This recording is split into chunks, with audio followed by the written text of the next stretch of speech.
เนาะได้มาช่วยกับครูบาอาจารย์ในครั้งนี้ช่วยกับทีมงานโยมปีพิสมัยในครั้งนี้โดยการได้ประชาสัมพันธ์บอกกล่าวไปในรายการที่อาตมาจัด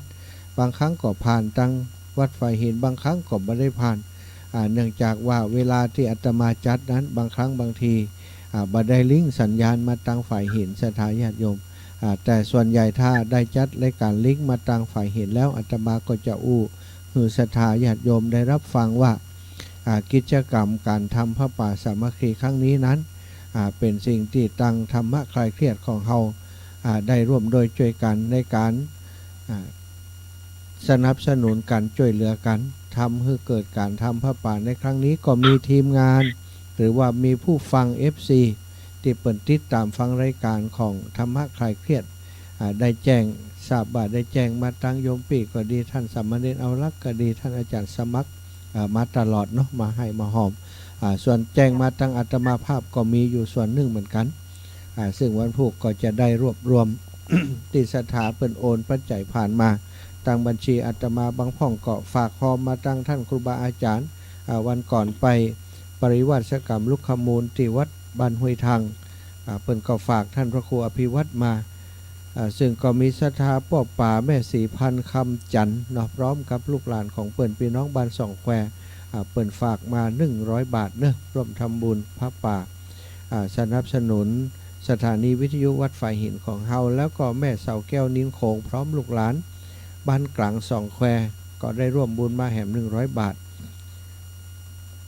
ศรัทธาแม่อัมภัยคำจันทร์พร้อมลูกหลานพี่น้องสองแควเหมือนกัน100 บาทเนอะแล้วก็แม่สายทองคำเจริญปากกองสารพีร่วมบุญมา100 บาทแม่พวงพกาคำล่าคำแดงร่วมบุญสถานี200แล้วก็งานบวชของท่านสามเณรตะวัน100 บาทอันนี้ก็เป็นส่วนของพระป่าที่เปิ่นฝากมาตั้งอาตมาศรัทธาบางพ่องก็ได้จดลงสมุดจดอย่างไว้เนาะเดี๋ยวก็ถ้ามีโอกาสได้จัดรายการก็จะเอามาอ่านให้ฟังอีกครั้งหนึ่งแล้วก็มีที่เปิ้นร่วมบุญงานบวชของลูกเนนตะวันคืองานบวชนี้ก็จะเป็นงานที่เขาได้คิดว่าในก็จะมีงานแล้วเนาะเอารวมกันไปเลยบ่อยากจะให้ได้เตรียมงาน 2-3 วันวันตอนเจ้าเขาถวายพระป่าสามัคคีเรียบร้อยแล้วตอนบ่ายก็จะเป็นบวชลูกเนนตะวันซึ่งเป็นสามเณรที่รับใช้ครูบาอาจารย์ติดสถานีที่นี่ตัวแล้วก็เวลาได้ถ่ายทอดสดที่ไหนลูกเนนตะวันพร้อมกับทีมงานท่านอาจารย์นุ่มแล้วก็พี่นานทินก็จะได้ออกพื้นที่ไปด้วยกันสถาญาติโยมซึ่งก็มีคนที่เปิ้นให้หอมมาเนาะลูกเนนตะวันนี่หลายท่านด้วยกันอาตมาจะมาอ่านซ้ำเพราะว่าบางส่วนเนาะได้อนุโมทนาผ่านทางรายการทางวิทยุของคลื่นของลำปางคนลำปางก็หอมมาหลายท่านด้วยกันสถาแต่อันนี้สำหรับวันใหม่ที่เปิ้นหอมมาวันนี้มีพ่ออาจารย์นานบุญมาแม่ฟองจันเชื้อทองเนาะเปิ่นร่วมบุญงานบวชมา200แม่จันคำศรียศแม่บัวเขียวชัยอุดแม่น้อยไร่สุรินทร์แม่ถนอมเนาะร่วมบุญมาแหมคนละ100 บาทเนอะแม่หลวงแก้วต้อนรับบ้านทุ่งโป่งร่วมบุญอุปสมบท150แม่บัวแก้วที่สมร่วมบุญอุปสมบทมา120ป้าสงวนแม่มณีนันตาร่วมบุญงานบวชสามเณรตะวันมาแหม100 บาทแล้วแม่คำแต้มคมนะโยมแม่ของอาตมาร่วมบุญงานบวชของลูกเนนตะวันมาแหม100 บาทแล้วก็ยังมีนายอุดมนางรำพึงเครือวิเศษเนาะพร้อมครอบครัวพี่น้องบ้านป่าคาร่องเคาะวังเหนือร่วมบุญมา100 บาทพ่อบุญเหลิมแม่บัวรวยแรงจริงพร้อมครอบครัวร่วมร่องเคาะวังเหนือเนาะร่วมบุญมา200 บาทนายอุดมนางรำพึงบ้านป่าคาร่องเคาะก็ร่วมบุญมาอันนี้2 รายการเนาะตึงผ้าป่าแล้วก็ตึงงานบวชเนอะอันนี้ก็เป็นศรัทธาญาติโยมที่เปิ้นให้หอมมาอีป้ออีแม่ที่ฟังรายการอยู่อยากจะร่วมบุญกับครูบาอาจารย์เปิ้นในงานพระป่าสามัคคีถ้าบัดได้มาเองเนาะถ้ามาได้ก็อยากเจริญพรเชิญชวนคือได้มาร่วมบุญร่วมกุศลในการช่วยเหลือกันครั้งนี้การที่เขามีสถานีวิทยุแล้วก็เป็นสถานีวิทยุที่บ่มีการโฆษณาเป็นสถานีวิทยุที่มีครูบาอาจารย์นักจัดรายการเป็นผู้ทรงคุณวุฒิเป็นผู้ที่มีคุณธรรมเป็นพระธรรมกถึกเนาะมีความรู้ความสามารถ เชี่ยวชาญชำนาญในการเทศพื้นเมืองก็ดีเทศบรรยายก็ดีมาจัดรายการด้วยการที่สถานีวิทย์วัดไฟเห็นของเขาหลายรูปหลายองค์ก็เพราะว่าสถานีได้บริการครูบาอาจารย์เป็นอย่างดีช่วยเหลือหลายสิ่งหลายอย่างสถานแล้วก็บักเคยมีสักเวลาที่ครูบาอาจารย์เปิ้นบดูแลสถานีฮือหมู่เฮาเนาะคนจัดรายการสบายสถานอยู่ที่บ้านจัดก็ได้อยู่ที่ไหนจัดก็ได้แต่ครูบาอาจารย์ที่ควบคุมดูแลสถานีนี้ต้องดูแลทุกอย่างระบบไฟก็ดีอินเทอร์เน็ตก็ดีแล้วอุปกรณ์ต่างๆมันก็เป็นอิเล็กทรอนิกส์มันมีการชำรุดทรุดโทรมเมื่อมันลุมันเสียก็ต้องหาปัจจัยมาสนับสนุนลำพังที่ผ่านมาก็ใจปัจจัยจกถงยามท่านพระครูสมุวิสุวัตวรกิจโจตลอดต่างโยมปีพิสมัยและทีมงานหมู่เฮาก็หันว่าเฮาควรจะช่วยกันซึ่งตั้งครูบาอาจารย์พระสงฆ์องค์สังฆเจ้าที่จัดรายการด้วยกันเพิ่นก็ช่วยกันเหมือนกันเนอะสถานบางที่บางแห่งเพิ่นช่วยกันในเป็นกลุ่มเนาะเป็นกลุ่มเป็นก้อนช่วยมาอาตมาก็ทราบว่าอย่างตังช่างค้ำก็ดีตังวัดม่วงกอกอีกท่านอาจารย์ที่เพิ่นจัดรายการครูบาอาจารย์หลายรูปหลายองค์แล้วก็เครือข่ายคลื่นสีขาวก็ได้แจ้งมาว่าจะระดมทุนกันในช่วงของเดือนเมษาเนอะสถานที่เพิ่นจะให้หอมมาก็คงจะเป็นอีกช็อตหนึ่งอีกครั้งหนึ่งที่จะร่วมบุญกันซึ่งตอนนี้เครือข่ายคลื่นสีขาวเขาก็ระดมทุนกันไปหลายรอบเนาะจะประกาศไปนักบางครั้งบางทีก็เหมือนว่ามันซ้ำซ้อนกันแต่จะเอารวมยอดไปรวมกันตอนวันที่12เมษาจะมีการรดน้ำดำหัวครูบาอาจารย์แล้วก็จะจัดกิจกรรมถวายเป็นเหมือนกับธรรมสัญจรเนาะแบ่งว่าไปช่วยสถานีนี้สถานีนั้นเท่าใดซึ่งครูบาอาจารย์เปิ่นจะประกาศให้ทราบแห่งกรรมหนึ่งส่วนอีกท่านหนึ่งเนาะอาตมาขออนุญาตประกาศในพื้นที่ตรงนี้ก่อนแล้วกันครอบครัวของป้าอุดมแม่ขจรสารพีประกอบโดยนางสาวรัตนาพรนางสาวนวรัตน์โดยได้มาร่วมบุญเป็นเจ้าภาพบวชลูกเนนตะวันเป็นเจ้าภาพบาทมา 2,000 บาทเนาะแล้วก็มีคุณโยมจากต่างเมืองฝางเปิ่นบอกฮือประกาศนามแต่ว่าคือบอกประกาศได้ว่าเปิ่นเป็นเจ้าภาพร่วมในการอุปสมบทลูกเนนตะวันมาเป็นจำนวนเงิน 10,000 บาทอาตมาได้นำถวายกับท่านพระครูสมุวิสุวัตวรกิจโจแล้วก็ท่านพระครูก็ได้จัดสรรฮือเอามาเป็นปัจจัยถวายพระอุปชาและครูสวดตลอดถึงพระสงฆ์ที่หัตถบาตรร่วมพิธีอุปสมบทในวันพรุ่งนี้เรียบร้อยแล้วนอกจากนั้นก็มีศรัทธาญาติโยมที่เปิ่นให้หอมฝากมาในบัญชีของอาตมาก็จะเอาถวายลูกเนนการจ่ายฮักเรียบร้อยเหลือเท่าใดก็จะถวายใส่บาตรให้เปิ่นในวันพรุ่งนี้หมดสถานเนอะก็ถือว่าได้บุญร่วมกัน2รายการพระป่าแล้วก็บวชลูกเนนตะวันเนาะอันนี้ก็เป็นจั่วหัวรายการฮือเปิ้นธรรมะคลายเครียดวันนี้ศรัทธาฟังแล้วก็เอาบุญไปก่อนเนอะห้ามเครียดเด้อก็เดี๋ยวก็ค่อยหัวก็เพลงก่อนแล้วกันเนาะเอาละช่วงนี้ก็จะมอบเวรประเคนใหม่ไปทางท่านอาจารย์สมัครเนอะท่านอาจารย์สมัครจะได้นำเข้าสู่รายการโยมปีพิสมัยจะได้นำเข้าสู่รายการตามปกติของเราถวายใหม่ไปทางปุ่นละท่านอาจารย์สมัครเรียนน้องเจ้า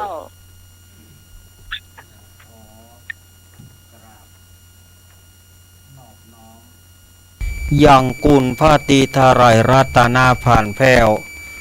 พระเกี้ยวเจ้าตั้ง3ประการหมายมีพระพุทธพระธรรมพระสงฆ์อันเป็นสรณะที่เปิ่งของหมู่เฮาตั้งหลายขอกราบไหว้สาบุญญาปรมีธรรมท่านอาจารย์ท่านพระครูสมุวิสุวัตวรกิจโจผู้อำนวยการสถานีวิทยุคลื่นพระพุทธศาสนาขอสวัสดีโยมปี้พิสมัยผู้ดำเนินรายการนมัสการเจ้าสวัสดีลุงนุยครับผมกับราชการครับสวัสดี2J เจเนอครับสวัสดีเหมือนกับไว้สาครับและก็เจริญปอนคณะสัทธาญาติโยมศรัทธาสาธุชนคนดีคนต่างหลายวันนี้อาตมาภาพได้มีโอกาสมานั่งจัดรายการที่ห้องส่งของสถานีวิทยุ 104.50 เมกะเฮิรตซ์แห่งนี้ถือได้ว่าเป็นปีที่สองนะเป็นปีที่สองที่อาตมาได้มีโอกาสมานั่งอู้นั่งจ๋าในสถานีแห่งนี้วันพุกนี้เนอะสถานญาติโยมก็จะเป็นวันที่เรารอคอยกันมา1 ปีรอคอยจะได้ก็คือว่าเราจะได้ทอดผ้าป่าสามัคคีในวันพุกนี้นะวันพุกนี้เราก็อย่างที่ท่านอาจารย์ท่านมหาสมชาติได้อู้ไปเราจะได้บุญ2 ต่อบุญแรกเป็นบุญผ้าป่าสามัคคีบุญที่2เราจะได้เป็กตุ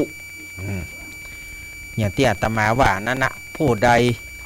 เอาลูกเปิ้นมาบวชเป็นสามเณรได้อานิสงส์4 กัปเป็นตู้เจ้าอานิสงส์8 กัป เป็กตุอันอย่างครับ สามเณรตะวันในวันพรุ่งนี้เปิ้นจะมีโอกาสได้เป็กเป็นตู้เจ้าเนาะสถานญาติโยมก่อวันพรุ่งนี้เขาก็เปิ้นก็จะมีการถ่ายทอดเสียงทางสถานีวิทยุในเครือข่ายเนาะคลื่นสีขาวตัวในเครือข่ายของ 104.50 ของเฮาตัววันพรุ่งนี้ก็จะมีการถ่ายทอดเสียงตัวนอกถ้าสำหรับสถานญาติโยมที่มาบ่ได้นะเอาละสำหรับอาตมาภาพก็คงจะไว้แต่อีก่อนเพราะว่ายังจะมีผู้ร่วมรายการแล้วก็รายการหลายท่านอยู่ขอเชิญลุงหนุ่ยก่อนเนอะเชิญลุงหนุ่ยก่อนเนาะให้ลุงหนุ่ยได้ตักไตพ่อแม่พี่น้องก่อนเนาะ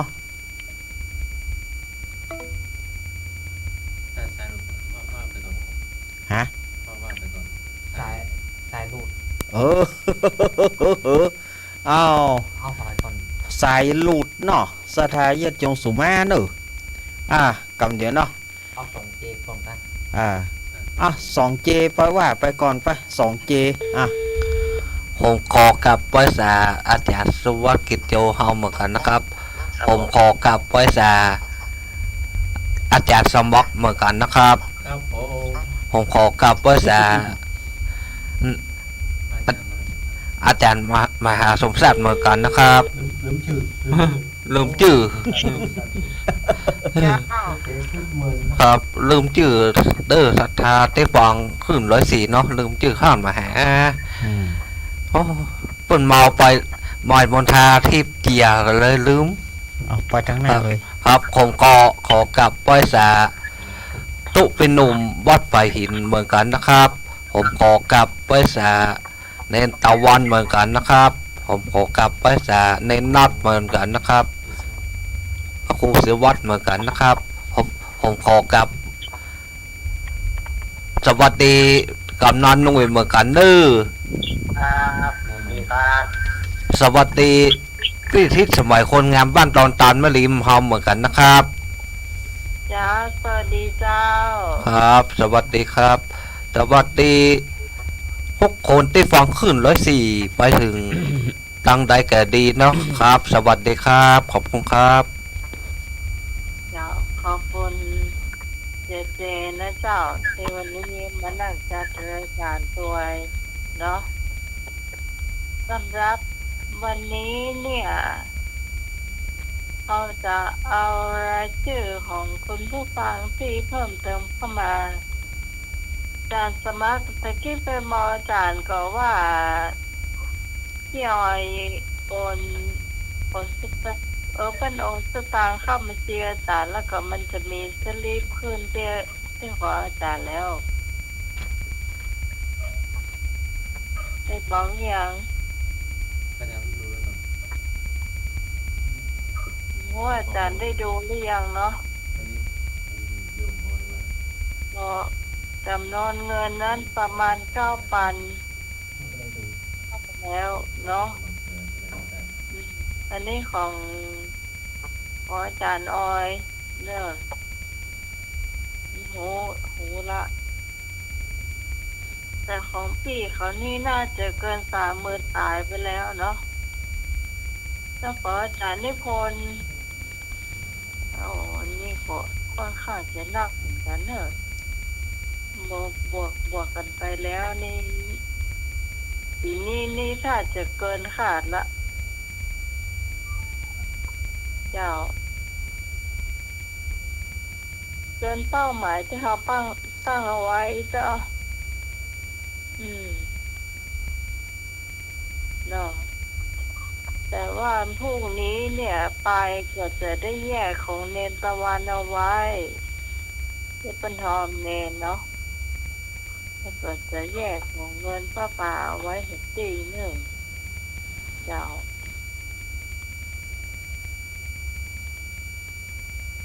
แล้วของท่านมหาสมชาติจะเอาตรงทานอะไรอย่างพ่องมาเจ้า ปีทาง ลงทานขนมจีนกับอย่างข้าวของหวานเนี่ยสักอย่างเนี่ยโยมปีโยมแม่น้อยอินยาสีจากลำปางเปิ้นเตรียมของเปิ้นกันมาเนาะ อ๋อ เจ้า เจ้า เจ้า ต้องขอบคุณนักรักด้วยเจ้า สาธุโยมปี เจ้าส่วนของธรรมะไคเพียรนี่ก็จะมีลาบป่าเจ้า ลาบป่าแล้วก็ลาบไก่นะเจ้าแล้วธรรมะไคเพียรเราเนาะเจ้าก็ได้รู้กับคนทำละ แล้วก็ต้องขอบคุณไปจังป้าสิริบ่อสร้างส่วนกระแปงแล้วก็ตังคนที่เป็นขายครัวตังในกาดบ่อสร้างปล่อยนะเจ้าอันนี้เป็นช่วยกันหอมเจ้าตังแล้วก็ทำป๊อปเปี้ยนะเจ้าวันนี้นะวันนี้ป้าสิริแจ้งมาเพื่อนว่าเป็นช่วยกันคนเล็กละน้อย100 ผ่อง50 ผ่องนี่เนาะอันนี้ก็ถือว่าทำบุญด้วยกันนะเจ้าขอบคุณนักนะเจ้าส่วนคุณผู้ฟังที่เพิ่มเติมเข้ามานะเจ้าพี่สาวรีที่เคยหอมมาแล้วก็เพิ่มเติมเข้ามามีไผ่ฟองให้หน่อย ครับผมมีคุณออมมารุนนะครับมีคุณพี่สมศรีนะครับผมสมศรีปันดีครับผม200 บาทนะครับแล้วคุณพี่แดงจีบนะครับ100 บาทครับผมพี่สมพรบุญขันแก้ว100 บาทนะครับผมพระป่าครับแล้วก็ผมเป็นยังเรียนลูกตะวันนะครับพี่วันเพ็ญเชื้อคำฟู100 บาทนี่ของเนนตะวันครับเจ้าพี่สมศรีปันดี100 บาทครับผมเจ้าของเนนตะวันครับอันนี้มันจะต้องมาแยกมันพวกเนี่ยมีมาดูนี่ก็คุณแม่สุรภาเดชะนะครับ 1,000 บาทครับเจ้าอันนี้ต้องขอบคุณคุณแม่นักนะเจ้าพโดนเข้ามาวันนี้เนาะครับเจ้าเข้ามาวันนี้สำหรับใครเกียรติขอบคุณครับมาแต่น้อยนะเจ้าบางทีเขาก็มาตานในมือเหมือนกันเนาะเจ้าขอบคุณนะจะนักนะเจ้าคุณผู้ฟังที่คือความสำคัญครับทางสถานีของเขานะเจ้าถ้ามันดับไปเขาก็มาได้ยินนะเจ้าโดยเฉพาะรายการธรรมะไคเพียรของเราเนี่ยไม่ได้ลิงก์สัญญาณไปที่อื่นเลยเนี่ยเจ้าอยู่เฉพาะที่เนี่ยอยู่104 ต้นเนี่ยเจ้าอยู่สารปีสันกระแปง100 สเก็ตสันทรายแม่ริมเสียเนี่ยเจ้าแล้วก็หางดงบางส่วนเนาะที่ทับได้เนี่ยเจ้าก็ถือว่า มีความหัวไม้หัวมือก็เฮาอย่างดีนะเจ้าส่วนรายชื่ออื่นๆเฮาก็คงเอามาอ่านเพิ่มแล้วเนาะเพราะว่ามันจะเสียเวลานักล้ำไปเนาะมันร้อยเลยครับเจ้าวันนี้เฮามาพบป้ากันก็คนผู้ฟังง่อมนี่ไปได้พวกก่อนเขาจะมาปะกันแต่เนาะจ้าครับวันนี้มาทายปัญหาเพลงก่อนเนาะ คุณผู้ฟังที่เคยทายปัญหาเพลงนั้น การทายปัญหาเพลงเนี่ยได้อยู่ประมาณเจ้า800 ซาวนะเจ้าแต่ว่าเราจะเพิ่มเพื่อมันจะเป็น 1,000 บาทนะเจ้าขอบคุณนะเจ้าคุณผู้ฟังที่ช่วยกันโอ้เล่นแบบสนุกสนานเลยนะเจ้าตั้งสำเนียงน่ารักเลยเจ้าที่เพิ่นฮอมมาเน้นสามารถอ่านอากาศก็เจ้า อ๋อ ว่าใด สุดท้ายก่อนเนาะสุดท้ายก่อนเนาะ โอ้คนบกบ้านอ่านนะ เอาเลยเจ้า ที่หอมอาตมาภาพมา ก็มีแม่บางป่อนโยนอนซึ่งแม่อาตมาเนอ100 บาท แม่บุญปอนอุบคำบ้านจ้างกระดาษตำบลต้งต้อมอำเภอสันปะตองจังหวัดเชียงใหม่นี่ก็หอมมา200 บาท แล้วก็ป้อเมืองแก้วแม่มาลีนางสาวสายฝนกันทาส้มบ้านตรงโป่งตำบลเหล่ายาวอำเภอบ้านโฮงจังหวัดลำพูนนี่ก็50 บาท แล้วก็ที่เปิ้นหอมมาฝากสะพานบุญแม่เพนคนสู้ชีวิตแถมจำนวน10 กว่าซอง10 กว่าซองที่อยู่กับอาตมาภาพนี้ แล้วก็ป้อสิงห์ทองแม่เกียงคำสิริใหม่บ้านสันเหมืองตำบลหนองล่องอำเภอเวียงหนองล่องจังหวัดลำพูนห่วมมา20 บาท อันนี้ที่อยู่ในมืออาตมาเนอ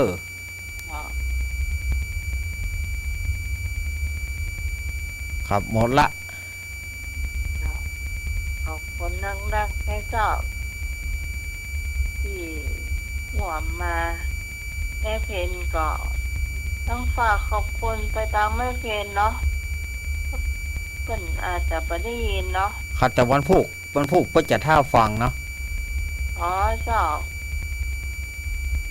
ผู้จะท่าฟังนี่เนาะ ครับ เจ้าก็ฟังไปเถอะเนาะถ้าเน้นประกาศได้ก็ประกาศเนาะประกาศได้ก็ประกาศใช้ชื่อใช้ตามได้แล้วช่วงนี้เรามาทายปัญหาเพลงกันสักหน่อยได้เจ้าคุณผู้ฟัง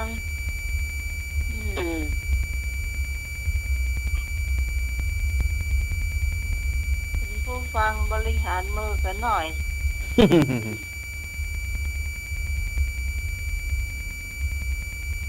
เจ้า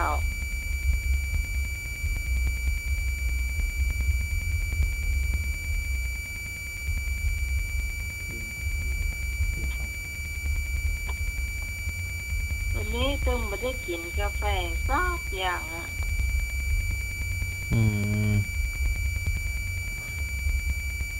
กินแล้วกลัวนอนเหมือนรับเจ้า วันนี้บักกินนะเนาะอดเอา อดเอา อดเอาเดี๋ยวจะคืนละให้หนุ่ยหวานไปบะฮูหวานไอ้เวลาไปแก๊งคอเซ็นเตอร์แล้วนอนมารับตี3เนี่ยมารับเตื่อ โอ้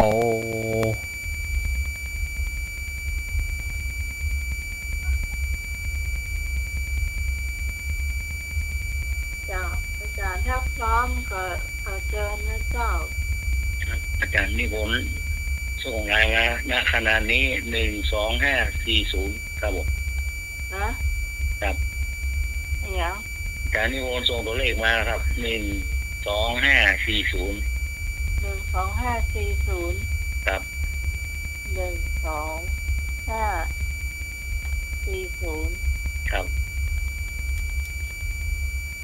12,440 40 แต่ของออยนี่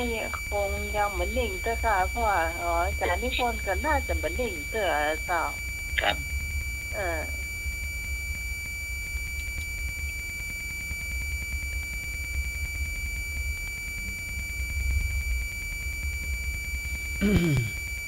ต้องส่งนักนี่นะอบอุ่นนะวันนี้นะวันนี้วันอบอุ่น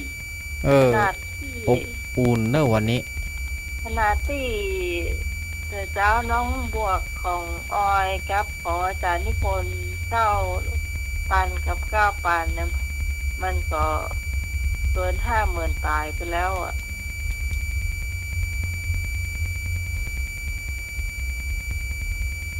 เอาไว้นะ ถ้าอาจารย์ลองเซ็กอันนั้นตัวอาจารย์สมัครอยู่เด้อปีเด้อ ฮะ สอบ ยังก็ อาจารย์สมัครกำลังไปบอกอันยังรู้เตี้ยที่ปีอาจารย์สมัครอยู่นอกห้อง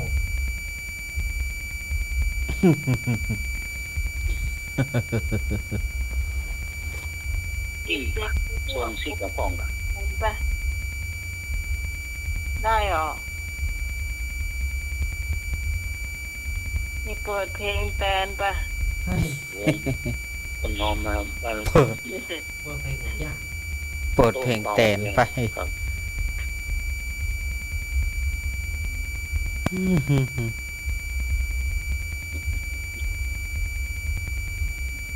แต่ถ้าเป็นเนนตะวันเนี่ยทำได้นะ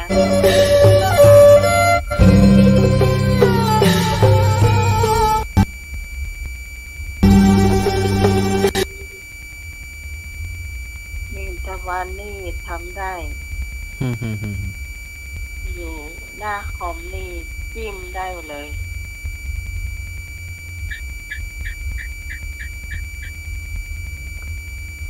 อาจารย์สมัครเข้ามาแล้วครับพี่ พระอาจารย์กำลังหาอยู่นอกว่าไปก่อนส่งมาทางเมสเซจอาจารย์พระครูเนาะ อืม กำลัง เฟซบุ๊ก Facebook เมสเซจนั่นเนาะ อืมแต่หูว่าตัวเลขคือ9,000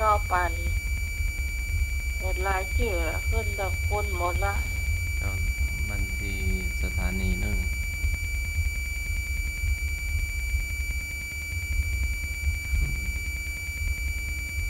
เด็กยาก ถ้าอ่านมาหมดแล้วเนาะรายชื่อ เอาข อั อน ง นี้เป็น เขา ราย นี่ ชื่อใหม่เนาะ ของเขานี่มีแต่รายชื่อใหม่เจ้า เพราะเราที่โยมอันที่คุยกันทำไมนั้นโยมอันอย่างที่โอนมา ไม่บอกอ่ะ อ๋อไม่ได้บอก ไม่บอก เดี๋ยวดูราย ไ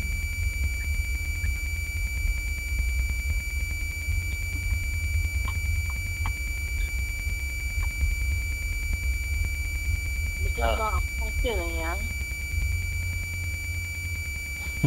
แต่ตอนนี้อาจารย์นิพนธ์ถ้าจะฟังอยู่เนาะ ครับ ฟังอยู่ถึงส่งตัวเลขเข้ามา อืม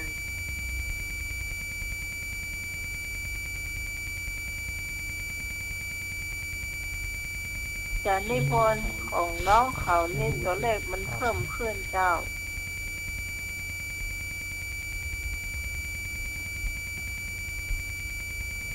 เวลานี้12540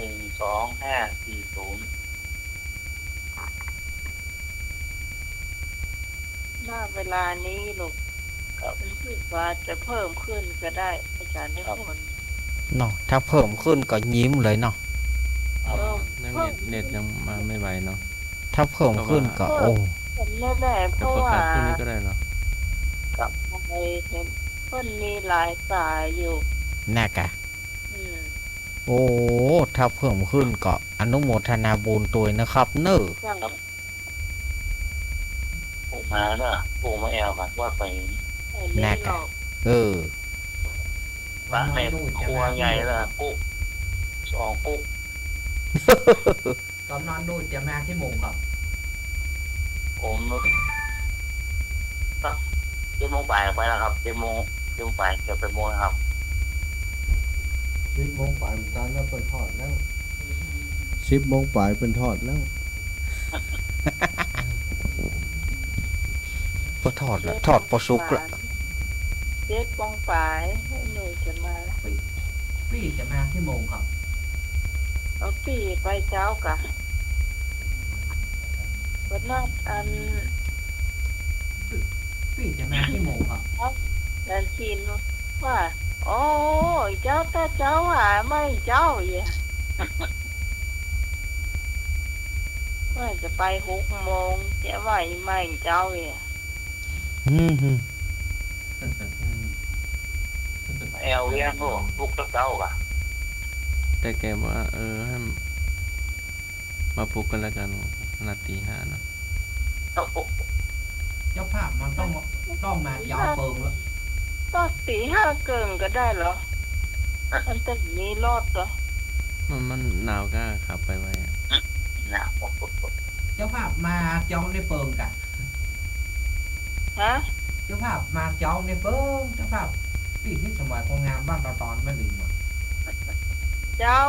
เข้าโรงงานโอยเข้าโรงงานแต่ เขา ถ้าจะมันไม่ได้นุกแต่นะเจ้างานพี่ตัวอ่ะ เออ เนาะ ครับ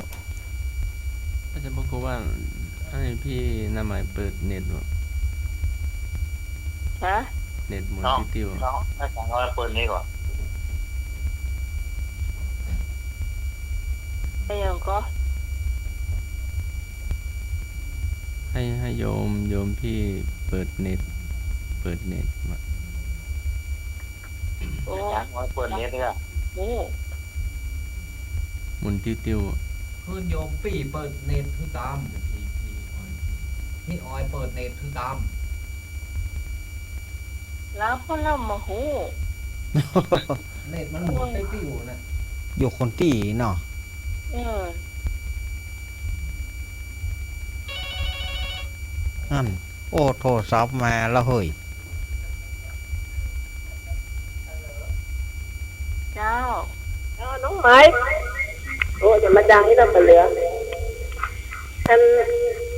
ที่เพลงที่มันดังค่ะเจ้า มันดังมาจากรัฐดาแลนด์เนี่ยเป็นมีงาน จ้า เจ้า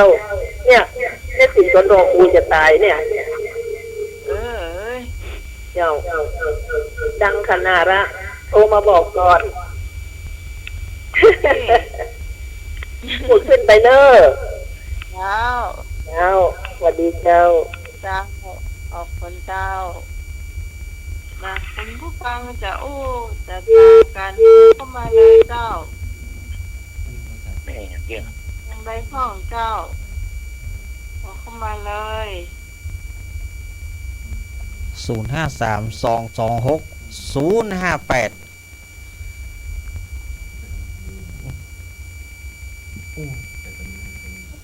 ว่าอัน 053226 058โทรเข้ามาเลยเนอะสถายยงจะมาอู้มาจากกันเนาะวันนี้ เฟซบุ๊กของออยนี่มันจะเปลี่ยนเบอร์โทรนะมันจะเกี่ยวกับอาจารย์หรือว่าไม่เกี่ยว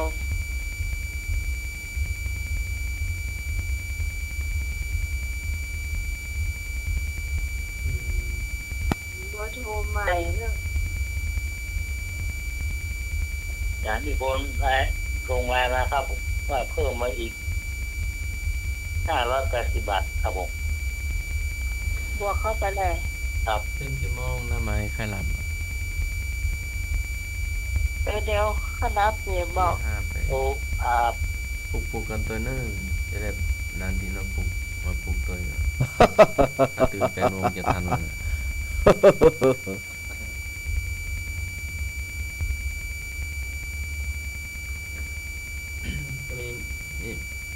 เพิ่มเข้ามา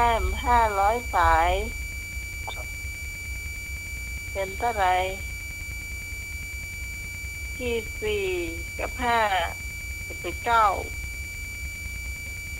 หรือว่าให้ท่านสมัครไปถ่ายรูปออกอันพระอาจารย์เอาลักษณ์อาจารย์เอาลักษณ์วาดไปก่อน ไทยห่มไหน ต้องเปิดไปถ่ายรูปไว้ที่หน้าจอพระอาจารย์พระครูน่ะจะยกจอนู่นจะยกเครื่องนู่นมาห้องนี้ลำบากอ่ะแต่ไปถ่ายรูปเนาะว่ากันไปก่อนได้ก่อน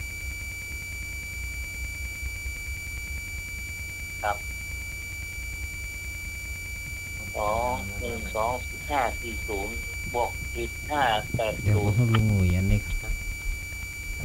ขอต้นโตก็ได้รวมที่หนอ เจ้าอยู่ในต้นอยู่บอกให้รวมอาจารย์อะไรยังมากไปก่อนเนอะเดินไปถ่ายรูป ครับ ว่าก็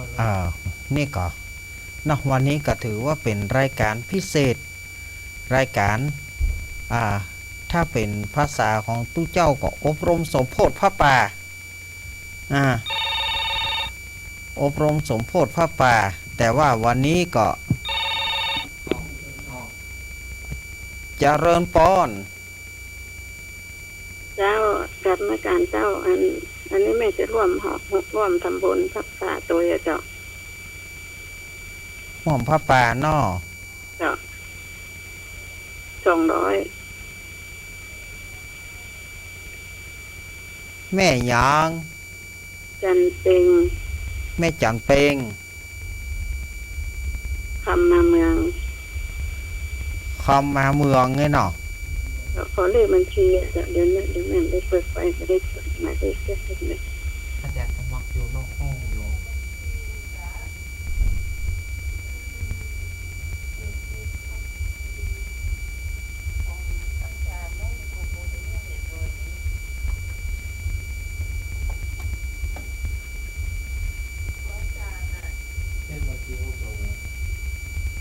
ขอเลขบัญชีจ้ะ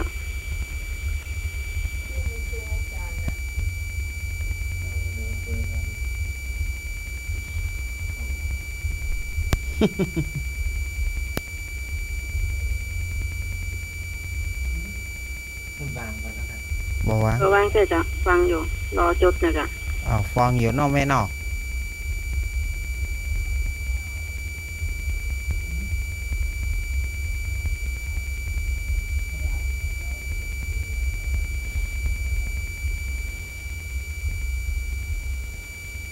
ในผู้ประกอบ เดี๋ยวปนอูหันอยู่ ไปเจอกันเนาะ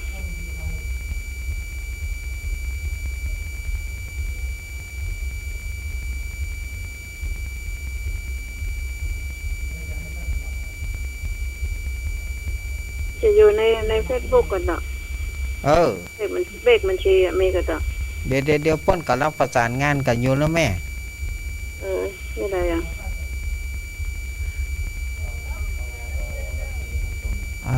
รอกำ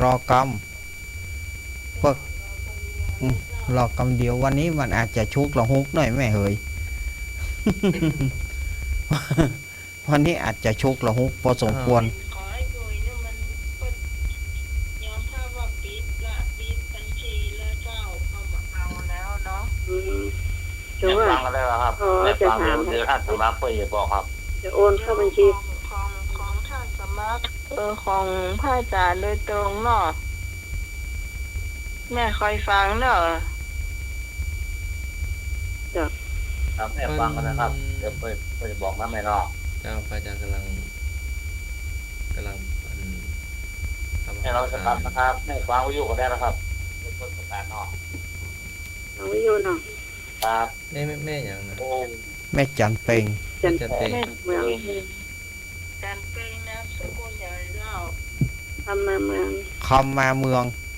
นำมาเมือง ครับ โอ้งามนะนะกุศล แม่จันทีทำมาเมือง เบอร์จะเดี๋ยวจดเบอร์โทรน้องใหม่ไว้ห้องกันได้ละจะแม่ฟังซึ่งวันน่ะเบิด เบอร์โทรน้องกะ เจ้า 092 เจ้า 613 613 เจ้า 6 หนึ่ง 1 แปด 3 8 19 19 092 092 613 613 18 19 1819 เจ้า เจ้าเจ้าเจ้าเจ้า เมื่ออยู่อันตำบลอย่างเจ้า พ่อสิงห์เนี่ยจังเผือกนะจ๊ะ โอ้อยู่ใกล้นิ่มได้ เจ้าพอดีแม่ได้ขึ้นไปแต่ก่อนขึ้นไปกันช่วงนี้มันได้ขึ้นไปเลย มันโคตรเครื่องมาขึ้นไปมันเดี๋ยวรถมันนักกันจ้ะ ครับ ไปกันตลอด เจ้า เจ้าเจ้าปีแล้วก็ไปที่ต่อท่าป่ายังปีต่อนะปีนักหน้ามาก็ไปอยู่ เจ้า เจ้าเจ้าเจ้าเจ้า อืม เดี๋ยวแม่เราฟังน้อง ไม่ได้ฟังนะครับ ไปเลยอ่ะ ก็รอฟังกันแล้วกันเนาะ เจ้าเจ้าเจ้า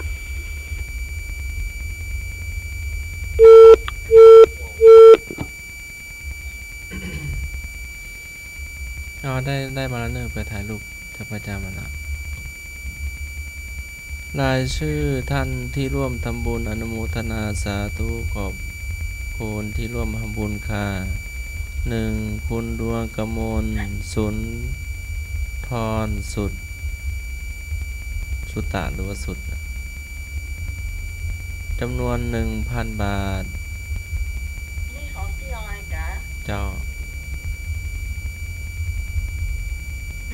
คุณพรทิพย์อำนาจ ธนากูลและครอบครัว 1,000 บาท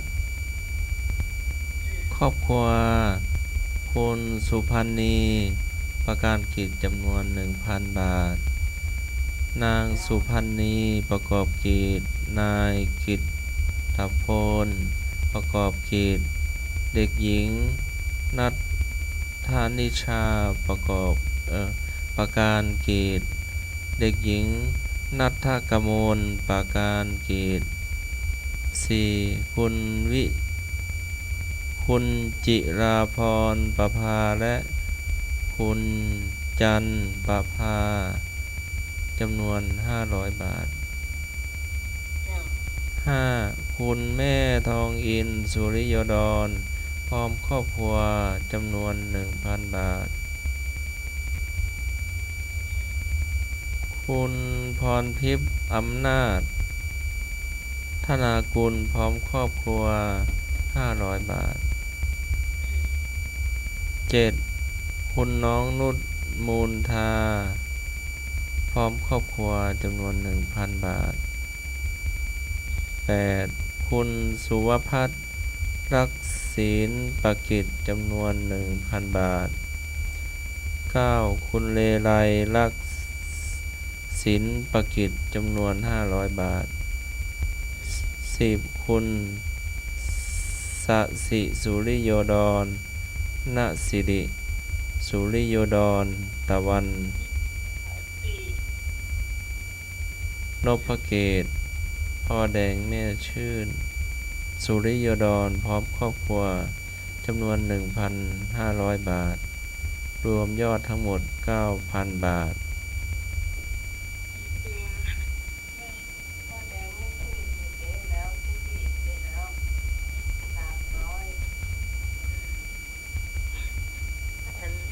กระหอมตะปูนแหนมกะ1,500โอเค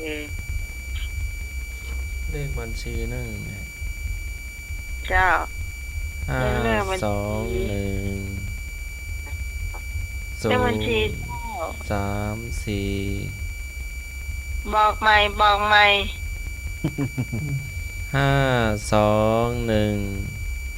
521 521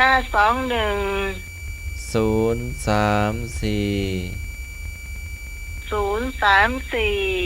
0228 0228 เจ้า ธนาคาร ธนาคารกรุงไทย ชื่อบัญชีพระครูสมุพระครูวิสุวัตวรกิจโจ พระครูวิศวัตวรกิจโจ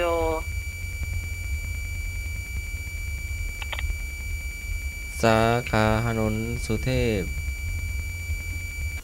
เอารอบเหรอ เลขบัญชี521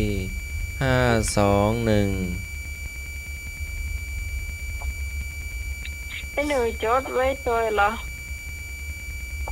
ครับผม เผื่อว่ามีคนขอมาแหมเฮาเพื่อก็บอกเขาเป็นโอนมาทำเพเลยเนาะ 521เนาะ 50ก็52 521เนาะ เจ้า 034 เจ้า 4ตัวครับ 0228 228นะครับ ทบทวนดูนะ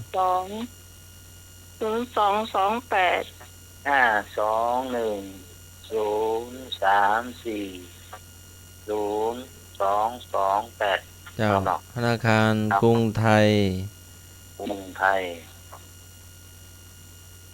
พระครูวิสุวัตวรกิจโจ ครับ ไม่เห็นสมุดเนาะมีพระครูสมุวิสุวัต เนี่ยที่จะโอนเข้านะเจ้าก็โอนเข้าไปได้เลยนะเจ้าแล้วถ้ามีสลิปการโอนก็พอดีนะเจ้า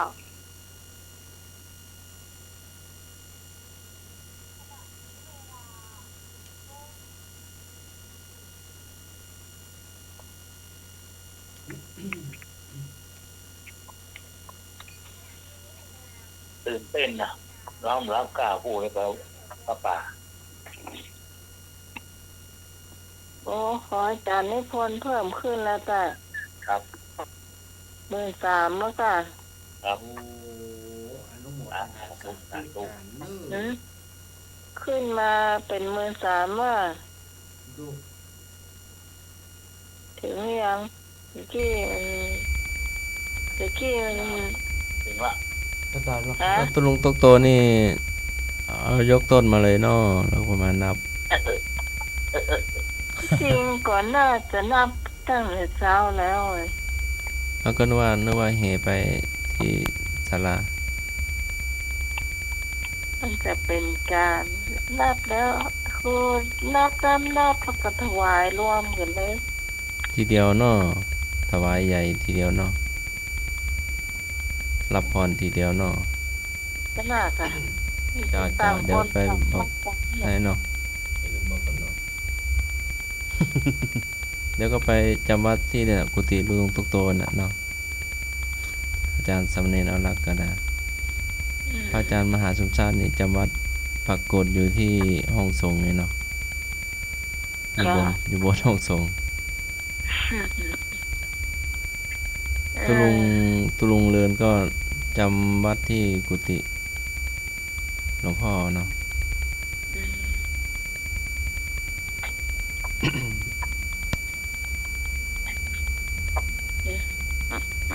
ผู้ฟังจะรอฟังอย่างอยู่เนี่ยอาจารย์เพลงกับบพร้อมก็ว่าได้ อะไรนะ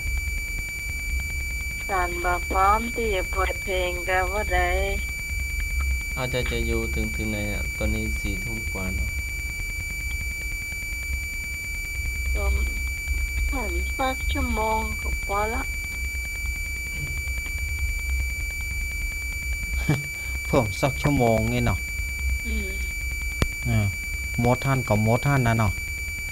เพราะ พอละ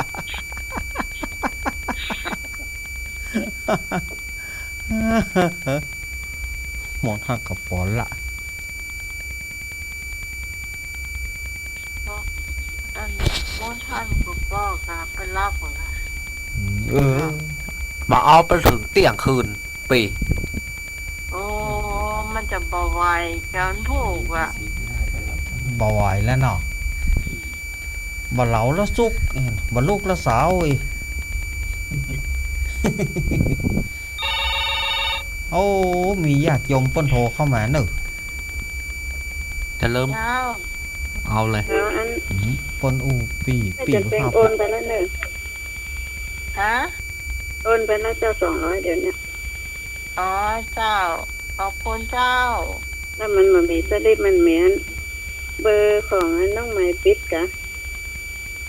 อ๋อ แม่ โทร เจ้า ศัพท์ตัวเนี่ย ปีเจ้าปี ไม่โทรไปแล้วว่าจะอันบอกให้เป็นเพื่อนนั้นไลน์อ่ะเจ้า ถ้าจะอู้ในไลน์แม่ต้องเป็นเพื่อนใต้หน่วยเปิ้น อ๋อ เจ้า เจ้า ให้หน่วยเปิ้นมีไลน์เนาะ พอดีแม่มีมันละไว้แม่ของน้องใหม่ละ เจ้า ครับ ไม่โอนไปแล้วเนอะอัน ครับ อาจจะโอนสลิปไปทางใดก่อนจ้างโอนไปทางใดไหม แต่ว่าเราจะฟังตรง มา นั้น ก็ นะ ได้เฮ้ยหน่วยก็ได้เจ้า ครับ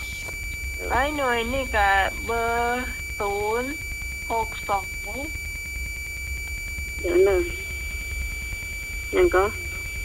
062 062 305 305 5057 505057 062 305 5057 เจ้า อันนี้เป็นเบอร์ไลน์เจ้า เจาะเดี๋ยวเขาบอกว่าถ้าเขาโทรเข้าไปถ้าเขาจะไปบวกมันจะไปเป็นไลน์เป็นเพื่อนไลน์นะเพื่อนจะหูกัน ครับ เจ้า ขอบคุณเจ้าแม่เจ้า ครับ พอดีเจ้า เจ้า เป็น บอกเบอร์โทร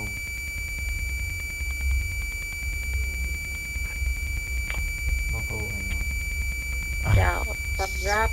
พี่พรป่าเศร้าวันพรุ่งนี้พี่พรป่าเศร้านะเจ้าเพื่อจะเอาขนมข้าวต้มนะเจ้าข้าวต้มมัด โอ้ ประมาณ50 กู่นะเจ้า โท่ โอ้ ปีแล้วนี่ โท่ เจ้า 50 นะ กู้ 50 กู้ ปีที่นี้น่ากว่าปีแล้วเจ้า เราจะได้กินข้าวต้มแถมเลี้ยว เจ้า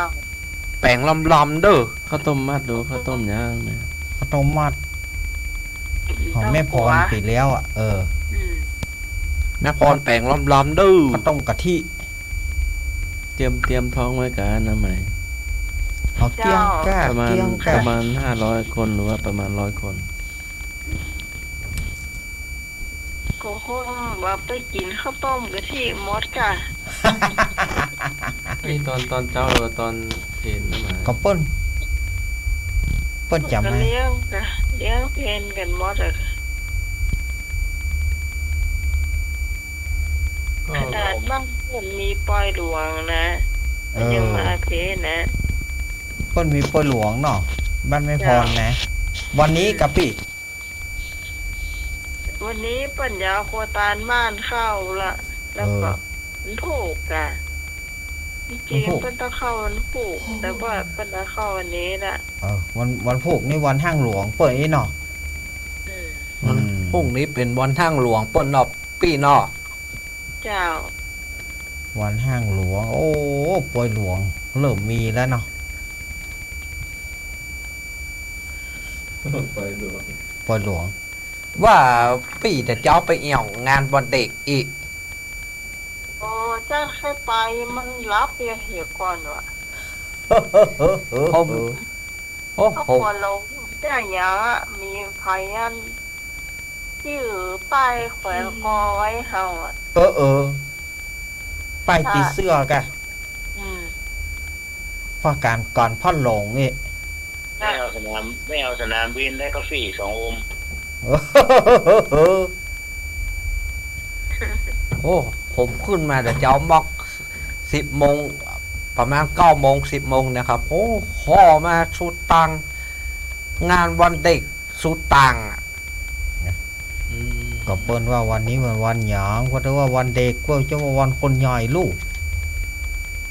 เพลงวันเด็กก็หมดเหรอ ห้องได้ก่อนเจห้องได้ก่อน คือที่บ่หมวนก็มีแต่โอ้หอม ฟังข่าวแม่แดงนี่ที่กองบิน41นี่หยัง อันยังก็ที่เพลงมันฮิตๆน่ะ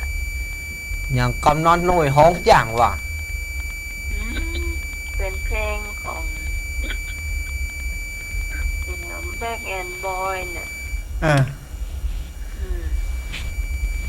ที่เขาละอ่อนเขาจ้างของอันนั้นนะถ้าทีนี้มันจะมีละอ่อนกลุ่มเรื่องที่ต่อต้านหรือป้ายต่อต้านถ้าสถานบอกพอใจเอาจะไปจ้างป้ายละอ่อนขวางเนี่ยกะ อ๋อ ลงข่าวแมลงเนี่ย ห่าน ที ห่าน ก็ไปยากกับละอ่อนอย่างนั้นมันถ้าความหมายเนี่ยถ้าเขาไม่อยากพี่บ้านเขาจะต้องไปบอกผ่านไปได้อ่ะก็ไม่จำเป็นนี่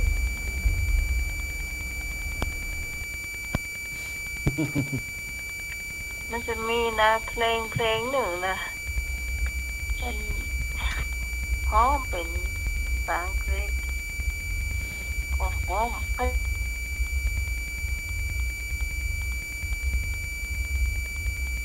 นอนไม่นอนนิดๆขอสั่งเนอะอ๋อจริง ลูกไทยมันนะ แกนบอยที่เป็นแกนบอยเนี่ยต้องแย่นะถ้าจำได้นะน้องจ้าง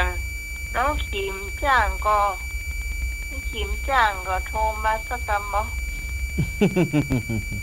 หลานแม่บุญ อ่อนเดิมเพลงเมื่อลูกเฮาน้ำตาลก้นแก้วน้ำไก่ศอกอย่าง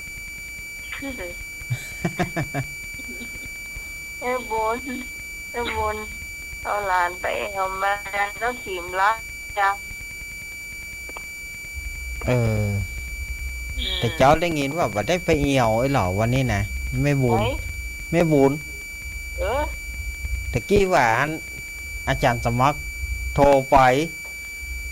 ว่าบ่ได้ไปเอี่ยวน้อยอ่ะหลานบ่ไปเหรออ่ะแม่นฮู้เด้อ เออ แม่นฮู้เด้อ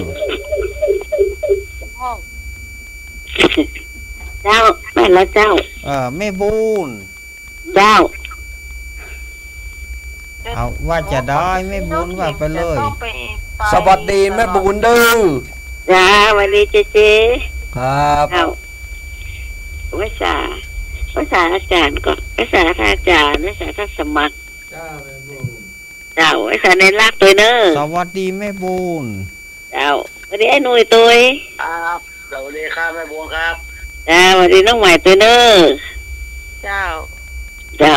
ไม่ไปน้องขี่มาไปซื้อไปไปซื้อของเล่นกาดหลวงซื้อของเล่นแล้วก็ปีกมาให้อายเล่นของเล่นอยู่บ้านอยากแต่เจ้าบ่ได้ไปเอี่ยวงานวันเด็กตัวเนาะ รับไป ละ แล้ อ่อ วน กะ รับไปแล้วฮะ แต่เจ้าบ่ได้ไปเอี่ยวงานวันเด็กตัวเนาะอ่อนกะ ไปได้ไปกูปีไปกาดปีนี้มันลูกมันหลาเปิ้นมาไป ก็เลยไม่ได้ไปสักกรรม หลานเปิ้นเป็นคนดีโลก ใช่หรอ เปิ้นบอกฮอบปล่อยลูก หนูโลกไปเจ้า เล่นอยู่บ้าน อยู่บ้านดีกว่าเนาะแม่บุญเนาะ แวววันเด็กก็เสื้อหนาวไปหายอ่ะโอ้ เอ้า ไหนเสื้อหนาวไปไหน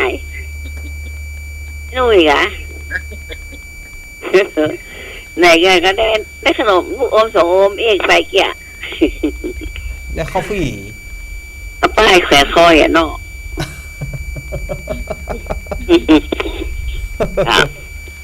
มาถูกแม่บุญจะมากี่โมงครับ ไปกามถูกไปกะ มาถูกจะมากี่โมงครับ ว่าขายหน่อยอ่ะ ควายน้อยเนาะ ไปถึงพุทธ9 โมงป่ายเพราะเจ้า ไม่นวนมาก่อน ไม่นอนไม่ได้มา เออ จ้ะฟังมันนั้นล่ะแต่ว่าไม่ได้ไปมีกูไปตัวอยู่ มาปล่อยเว่ฮอบเปิ่นมา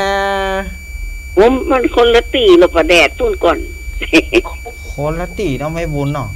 เจ้าอันนึงประแดดแม่อยู่ในเมืองเฮ้เจ้าใครกันอยู่ บ้า เจ้าน บ้านปุ่นเนาะบ้านแม่แสงจรปุ่นเนาะประ เส เด็ กจันเสกจันอยู่ตัดใดให้หมูเนาะ แม่แสงจันทร์จังซอ ฮะ แม่แสงจันทร์สายวงอินแม่แสงจันทร์จังซอนะกะ อืม แม่คำแปลง จัก เขาว่า เพิ่นเคยได้ยินเจ้า แม่คำแปลงเขาว่า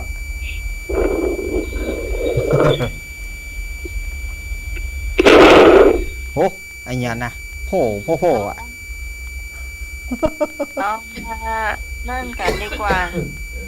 ทำประวัติกันดีกว่า เนาะเพื่อหาปัญหาบ่เจ้าอันนี้อีกกันเนอะ ได้รับ ครับต่อ เจ้า เจ้า อาจารย์น่าจะเปิดร้านเปิดเพลง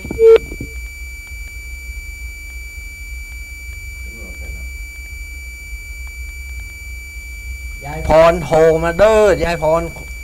โทรมาได้เลยเนิ่นยายพรเด้อยายพรข้างกับแปลงวอดล่ะบ่ได้ยินยายพรข้างกับแปลงวอดมาหลายเดือนแล้วนะ ยายพรเนาะร้องงัวแดง ข้างกับแปลงวอด สันกำแพงเจียงใหม่ยายพรโทรมาเด้อยายพรคนเก่งโทรมาเด้อยายพรคนเก่งข้างกับแปลงวอดโทรมาได้เลยนะครับ หนาวก็ยายพรน่ะหนาวก็หาเล้าไปแล้วกับหัวย ายพรข้างกับแปลงวอด ก็เดี๋ยวอาจารย์สมัครจะโค้นหาพุทธประวัติกันเนอะสถายญาติโยมฟังรับละกันเนอะ อย่างเก่งก็ได้พุทธประวัติสักข้อ2 ข้อเนาะ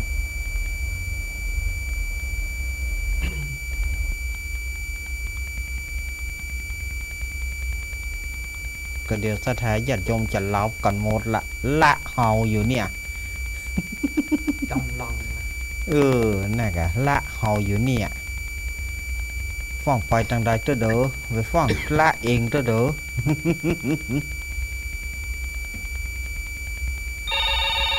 หันโอ้สถายญาติโยมเพิ่นโทรมาละหัน จะเริ่มโกนเลย เจริญพร กับนมัสการ ท่านสมุวิศวัตเจ้า เจ้าอาวาสเจ้า ท่านสมัครรองเจ้าอาวาสเจ้า ท่านสมชาติเจ้า สมณเณรนราชเจ้า สวัสดีแม่ แม่พลอย แม่พลอยเนาะ เจ้า แม่พลอย น้อง แม่ พี่ พล ส อย มัยเจ้า เจ้าสวัสดีเจ้า ฐานนิพนธ์เจ้า แล้วก็ลุงหนุ่ยเจ้า ครับสวัสดีครับ มาใส่เชื่อทุกคนนะเจ้าครับสวัสดีนะเจ้า ครับ นมัสการเจ้า สวัสดีแม่พลอย สวัสดีแม่พลอยนักๆเด้อ เจ้า แม่พลอย สร้าง แม่ มา พลอย กลางจ้อง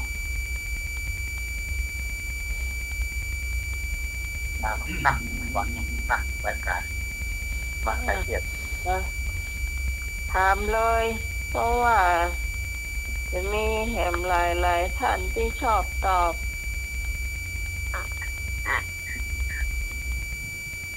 ข้าวที่พระมหาบุรุษเสวยในวันตรัสรู้คือข้อใดก็ข้าวทิพย์ขอข้าวยาคูขอข้าวมัทุปายาตงอข้าวสัตตปุผง ง่ายมากเลยเข้าใจ มาเลยญาติโยมมาเลย0532260058มาละ เจ้า เจ้า ก็งองู หืม เอากะ แม่บุ จ้ะ ญ ครับโอ้ เอากะแม่ ง งองูก็ไก่ มันแน่แม่ฟังคำตอบเธอชัดๆก่อนแล้วแม่ก็ตอบนะ ก็ว่า ก็ว่า ว่าละอันทวนน้ำกามอ เฮาก็ ข้าวที่พระมหาบุรุษเสวยในวันตรัสรู้คือข้อใดก็ข้าวพิบขอข้าวยาคูงอข้าวสัตตผุผงสัตตุผงขอข้าวมัทุปายาต อ้าวแม่เจ้าข้อใดแม่บุญ งอข้าวสัตตุผงขอข้าวมัทุปายาตขอข้าวยาคูกอข้าวพิบ เอาเลยแม่บุญ มาบุญจะเอาข้อใดครับ ข้างงูนั่นแหละ ข้องงูน่ะ แล้วจะเดี๋ยวเข้าหมูเนาะ เข้าสตุผง เจ้า แล้วเจ้านี่เราบอกว่าขอไปเจ้า เอาไผจะตอบแถมอันนี้มันมีคะแนนเธอแล้วไม่ตอบคอควายเนอะ คอควาย อันตมาก็คอควายเหมือนกันนะคอควายเหมือนกันนะ หางว่าคอควาย เจ้า จ้าน้องไม้แม่นวลก็เอาขอบไปนะจ้า แม่นวล ครับตรงนี้ครับแม่นวลครับ ภาษาท่านสมา สวัสดีเจ้า นะครับภาษาพระคุณเจ้าทุกรูปนะ ควายเนาะ อาจารย์ในรักแต่นอก สวัสดีแม่นวล แปลภาษาเจ้า ครับ ก็ขอควายเจ้า เจ้า สวัสดีเจ้า แม่นวลแม่ มาน โทร วล เข้ามาเลยเจ้าป้าสลี โทรเข้ามาแถม พี่กรณ์ พี่กรณ์หายเนอะวันนี้ผมได้ยินเสียงพี่กรณ์เนอะ053 ว่างก็เนี่ยโอ้ พดสวยนึก จ้า หน่ จ้า อย นั่งอยู่ ฟังอยู่เนาะ จ้าเห็นด้วยจ้า เห็นด้วย เห็นรูปหล่อเจด้วย โอ้โห ก่อนอื่นนมัสการจ้า ข ส อบ มัคร คุ ก่อ ณ น ค จ้า รับขอบคุณ มหาสมชาติถ้าจะไปแล้วมหาสมชาติด้วยจ้านมัสการจ้าเนรรักจ้า สวัสดีพี่กรณ์ สวัสดีพี่กรณ์นักๆนะขอบคุณนักๆนะครับ จ้าเดี๋ยวพรุ่งนี้ได้เจอกันหนุ่มเจ ครับ สวัสดีน้องใหม่จ้า จ้าสวัสดี สวัสดีหนุ่ยจ้า ครับสวัสดีครับผม พรุ่งนี้ได้เจอกันละ พี่กรณ์ข้อไหน วันพ ครั รุ่ บ งนี้จะมาขี้โมง เอา ค ต่อ รับ ข้าวคอควายจ้า ขอควายเนาะ ควายเนาะ จ้า โอ้ วันพรุ่งนี้จะมาขี้โมงครับ จะออกบ้าน7:30จ้า โอ้ ถึงวัวอยู่เนาะ จ้า ขอบคุณ เดี๋ยว มาก ไปเคลียร์กันที่โน่นเนาะ ขอบคุณมากๆพี่กรณ์ จ้า วันพรุ่งนี้มาถึงนะครับยกสายมือเด้อย กมือฉายฟอยแก ยกสายมืออีนี่คอยไว้ยกเดี๋ยวสายมือ สวัสดีเจ้า ไม่พออย่าเอาเข้ามาตุกประหยัดนะข้ออย่างนั้นเจ้า คอควาย เจ้า อ๋อเจ้าเอาคอควายนั่นเนาะ คอควายเข้านา สวัสดีปีเจ้า ครับ สวัสดีครับ ขอบคุณวันพรุ่งนี้จะมาก่อนครับ ได้ไปเจ้า ได้มาเนาะ เป็นเรื่องมาเนาะ แม่พลอย ใจมา โอ้โห อีกะ ทำการถ่ายทอดสดเนอะ เอาไปจะมาแถมไม่พรปลาเศร้ามาก่อคืนนี้ไม่พร จะได้ยินก่อนนี่จ้ะ หน้ากะว่า ตึงต่างๆเนาะ เจ้า มาตรการเจ้าย ายพร ยายพองข้างกระเปงวัดมาแล้ว มาแล้ว แต่ต้อง ไอ้ที่ชอบคอควายนั่นเนอะ คอควายนั่นเนาะ คอควายเจ้างานน่ะ ขอควายเข้านาน ค นะ อ เนาะ ควายเข้านาเนาะยายพร เจ้า นึกว่าร้อนเลยหนาว เออ ฟังเหรอ ไปวัดวันค่ำเปิ่นตานตุงเป่ยไม่ป่วยหลวงเนาะหั่น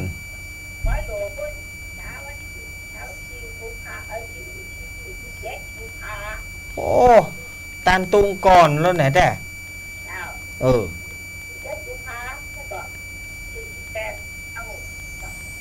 มันพวกยายพรแต่มาตัวเปิ้นคอ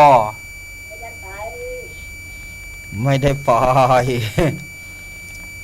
ไม่ได้ไปกับฟังผมไทยทอดสดเนื้อเท่าใหญ่ ใช่ได้ฟั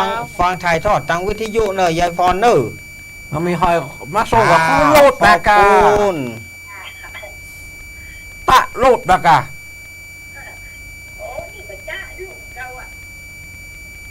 ตาลูกเนาะใจตาโลดเนาะตาลูก1 2 3ไว้เนาะ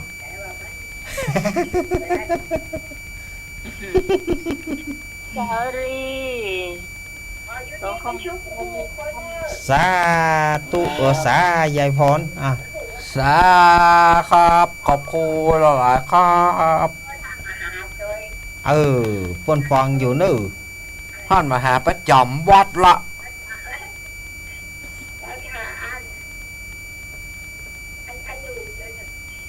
ครับ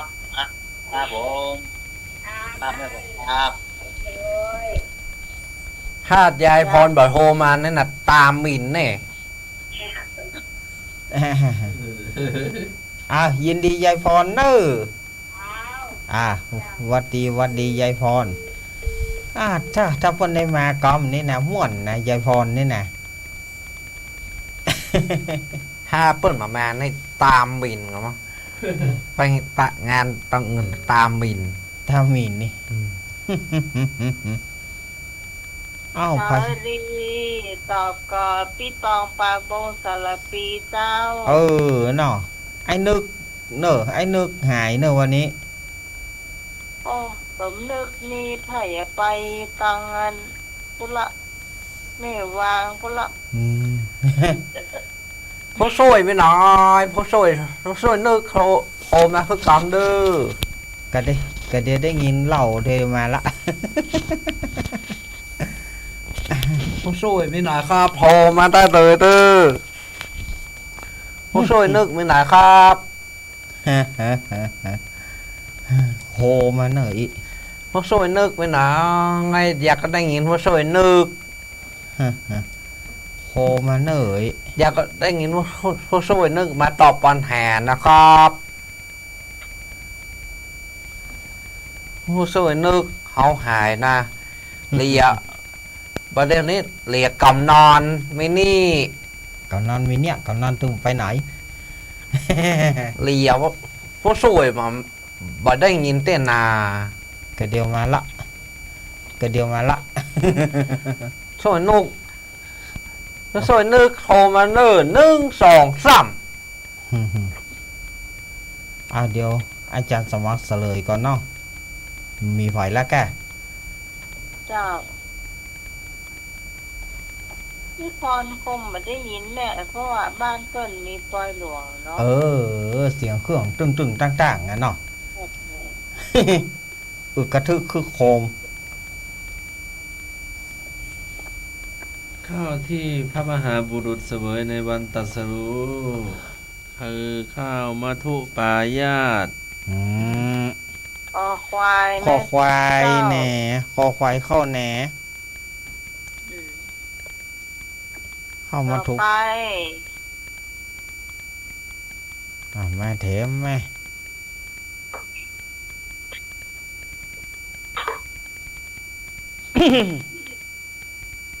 ถามว่า พระเขมาเถรีได้รับยกย่องเป็นผู้เลิศด้านใด ก็มีบริวารมาก ขอมีฤทธิ์มาก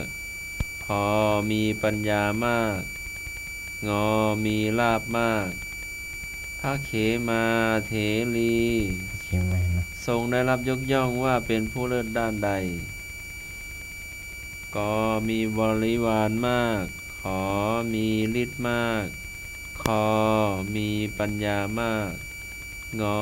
มีลาบมาก เอาใครจะตอบมาดูมาเลยสายแรกสำหรับช่วงนี้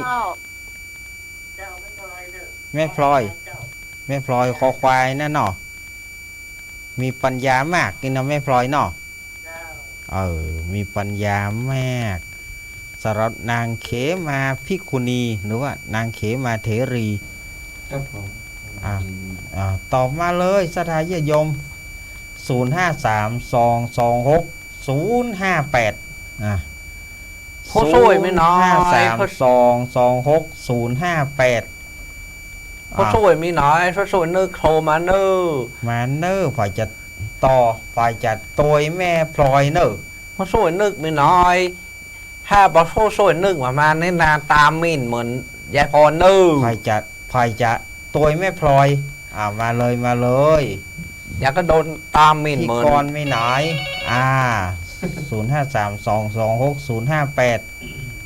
053-226-058มาแล้วเจริญปอน มันนึงจะเอาคอควายเนี่ยจ้ะ แม่นวลคอควาย จ้ะสวัสดีไอ้หนุ่ยเตเนอร์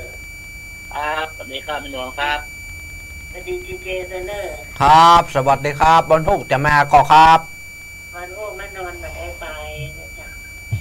พอดีน้องสาวก็ทำงานทำบุญเหมือนกัน เปิ้นมีทำบุญเนาะ จ้ะ เออ ช่วยน้องเขา จ้ะ ได้อ่านจีเจละตอนที่วัดมังเดือสีอ่ะ ฮะ ไม่นานอ่านจีเจละ ไปงานไหนอย่างครับ ที่กระหิน300 วัตต์น่ะ อ๋อครับขอโทษตัวนะครับวัน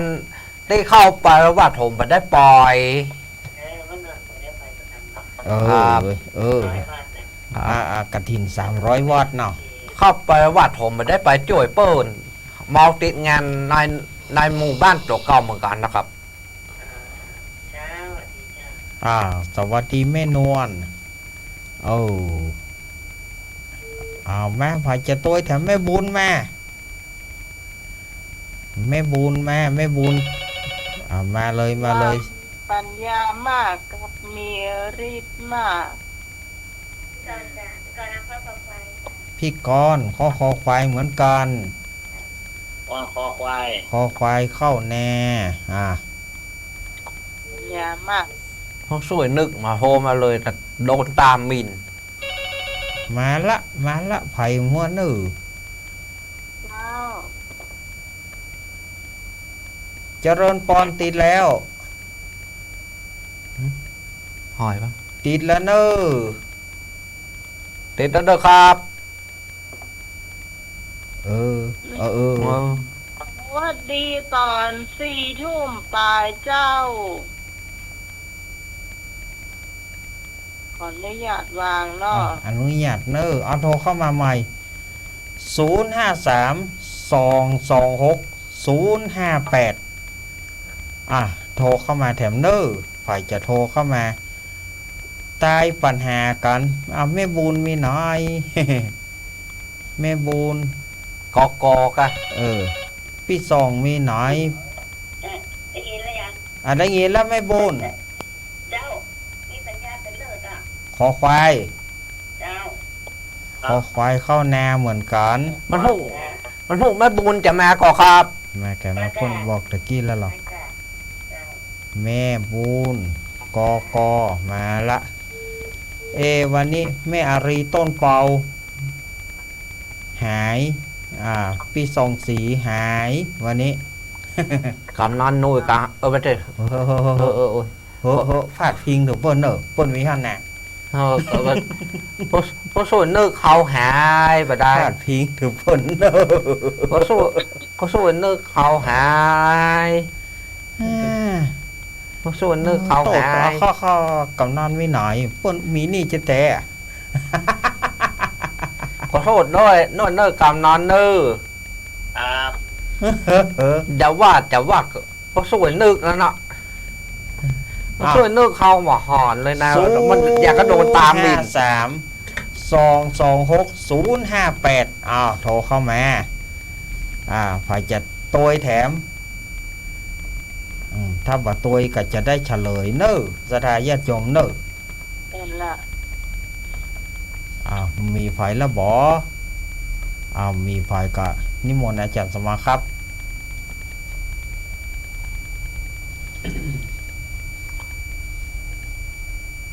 พระเขมาเถรีทรงได้รับยกย่องว่าเป็นผู้เลิศด้านมีปัญญามาก คอควาย ข้อนี้เคยถามไปแล้วนะรู้สึกว่าเนนตะวันเป็นคนถามเมื่อกี้วันเนี่ยเรียนสิ้นปีเนนตะวันเป็นคนมาเข้าในการแปลน ติแตนอาจารย์สมัครนะกะอ้าว ต่อไป ต่อไปครับ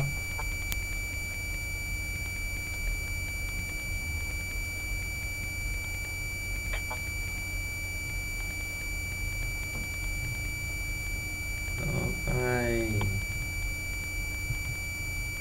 พระพุทธเจ้าทรงบำเพ็ญพุทธจริยา3 ประการ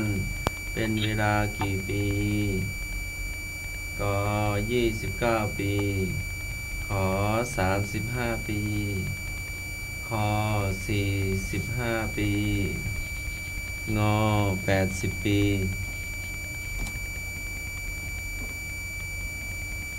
โทรเข้ามาได้เลยเด้อ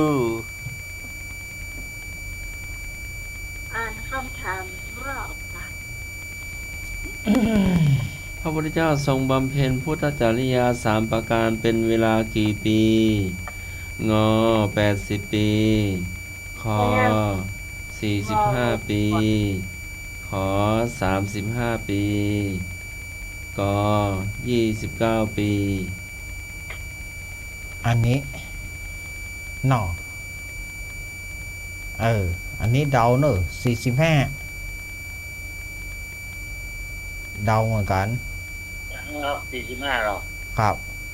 คอควายหมดหรอ คอควาย ครับ เอาไผ่จะตุ้ยมาวันนี้คอควายขายดีนะวันนี้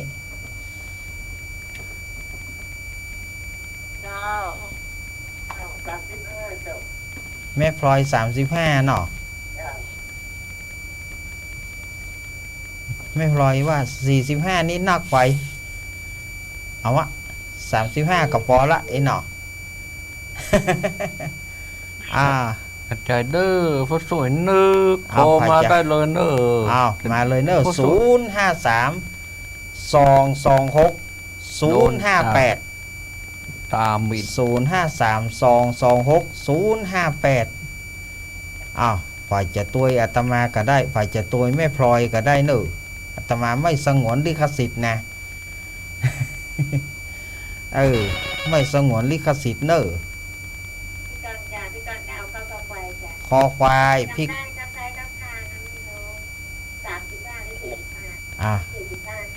เอา45ก็แล้วกันเนาะพี่กรณ์เนาะ ไหนพี่กรณ์ ผู้ช่วยนั้นก็จะไปวันเด็กก็จะอีทก็หลับไปแล้วค่ะปะเนี่ยวันเด็กที่วัดเตาไห่จ้ะ โอ้ วันเด็กคงจะหลับไปแล้วมั้ง จะหลับไปแล้วคงจะอีทคงจะหิวเจ๊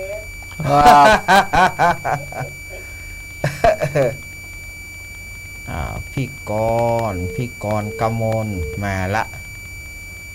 45เอาไผจะมาแถม15 ปีน่ะก็คือเปิ้นบำเพ็ญ นะ พุทธจริยา เอาไผจะ มาได้เฉลยก็น่าจะถูกนะ ไผจะตอบแถม053 226 058 ข้อไหนครับ ฮะ หมายข้อไหนครับ พี่ใหม่ไง คอควาย ขอควายแน่นอน ง่าย ไป ดี เนาะ โอ้คอควายขายดีเนอะวันนี้ โดยเฉพาะไก่ จะ อ้ำ 45 ปีอะค่ะเพิ่นได้อายุจำเพชรได้เพิ่นบวชเนาะ29อ่ะ อ๋อ 29แล้วทีนี้ทำบำเพ็ญทุกข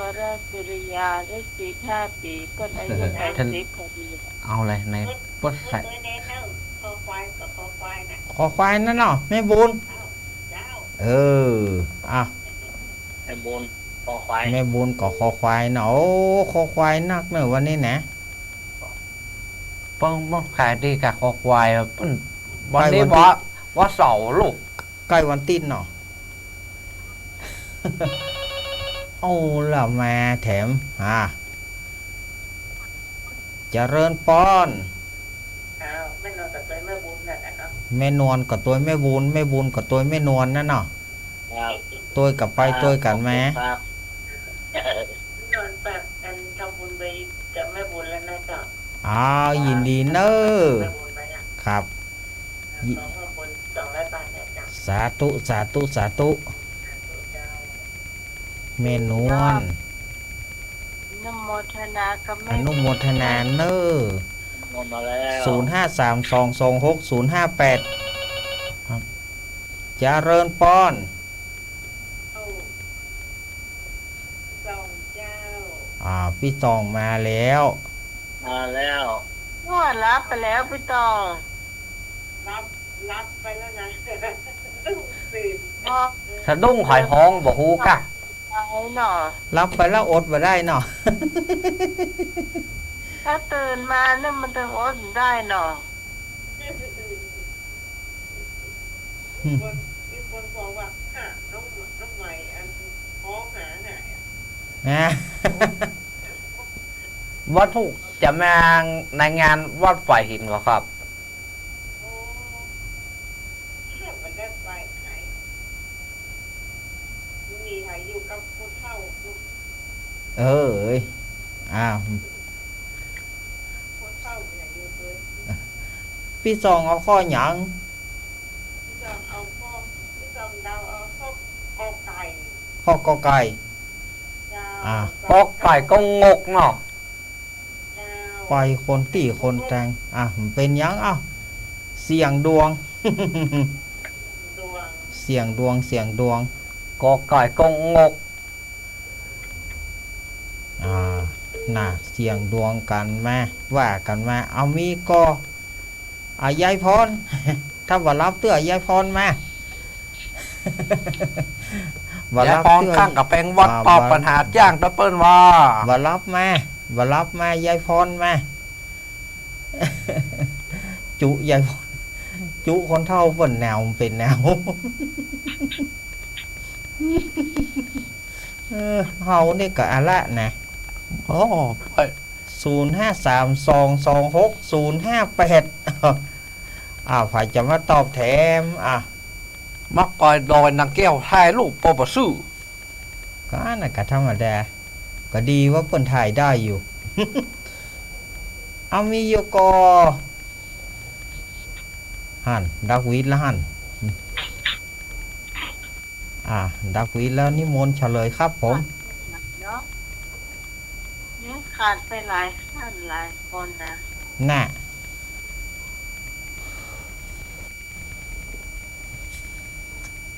พระพุทธเจ้าทรงบำเพ็ญพุทธจริยา3 ประการเป็นเวลา 45 ปี น่ะคอควายคอควายเข้าแหน ข้อต่อไป ข้อต่อไปเนาะ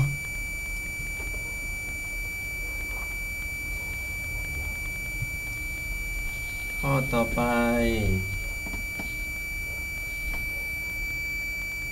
พระมหาบุรุษสำเร็จสมาบัติ8ในสำนักของใคร พระมหาบุรุษสำเร็จสมาบัติ8ในสำนักของใคร ก็อาลาละดาบท ขออุทธกะดาบท คออัสสิตาดาบท ง งอกาละเทวิละดาบทกาละเทวินลาบท ครับกวะกาละเทวินชดินดาบทหนอ ว่าไม่หรอ พระมหาบุรุษสำเร็จสมาบัติ8ในสำนักของใครก็อาลาละดาบทขออุทธกะดาบทคออาสิตะดาบทงอกาละเทวินดาบท ก็ไก่ อ้าวแม่ใส่ เจ้า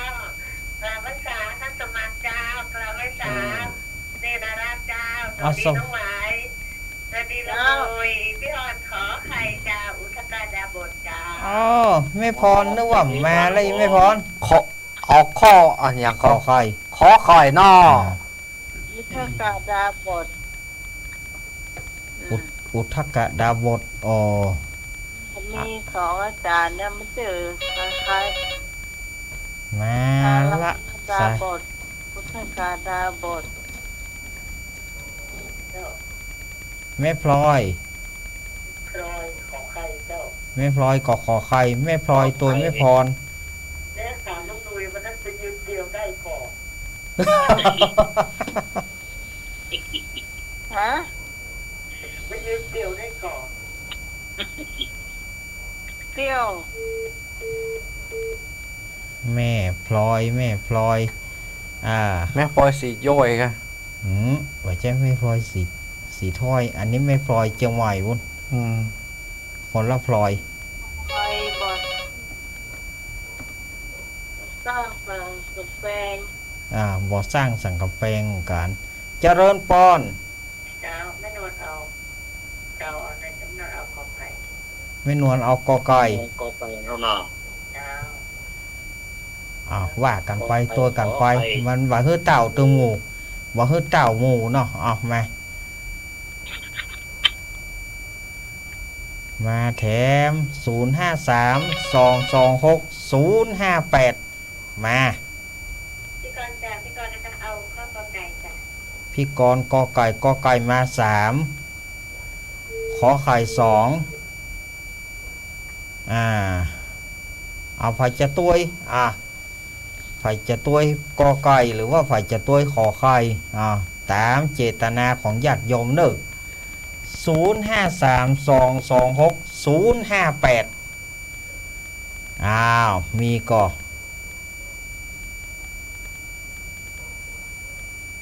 เฮาบ่ได้บอกแถมเบอร์ได้จันสมัครได้อันนี้ก็810406เฮาได้บอกสักเปิดเลยว่าโทรเข้าเบอร์นั่นน่ะเพราะเฮาได้บอกบ่จะได้จบรายการ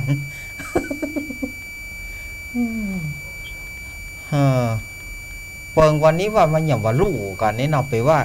เฮาบอกเบอร์เดียว810406เขามันได้บอกแต่ละอันนี้เป็นความสะเพร่าของอาตมาเนอะว่าจะเป็นนั้นความผิดของไผอาตมาบ่ได้บอก2เบอร์อาตมาบอกเบอร์เดียวอันนี้อาตมารับผิดชอบขอรับผิดแต่เพียงผู้เดียวเนอะอันนี้นะ ไปใส่ความพีชของเน้นเนี่ยความพีชของเราสมัครก็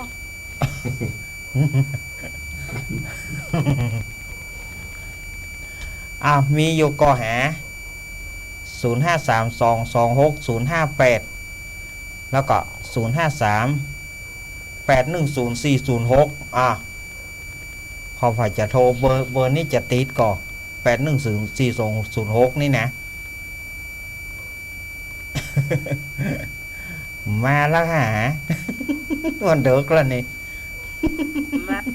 ไปรับเพื่อนเถอะ หลับแล้ว เอาบ่เฉลยบ่ ครับหมุนครับ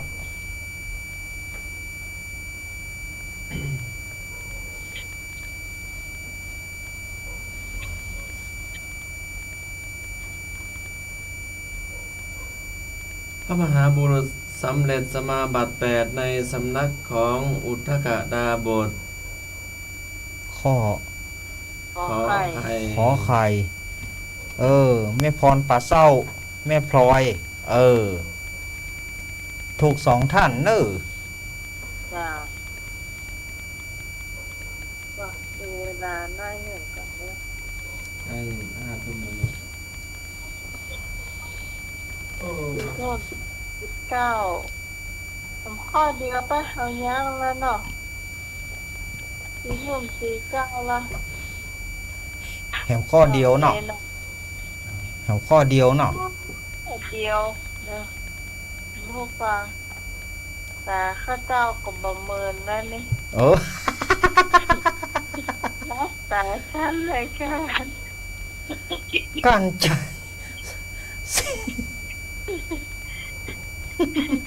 โยงคอเซนเตอร์ครับรับนอนนะ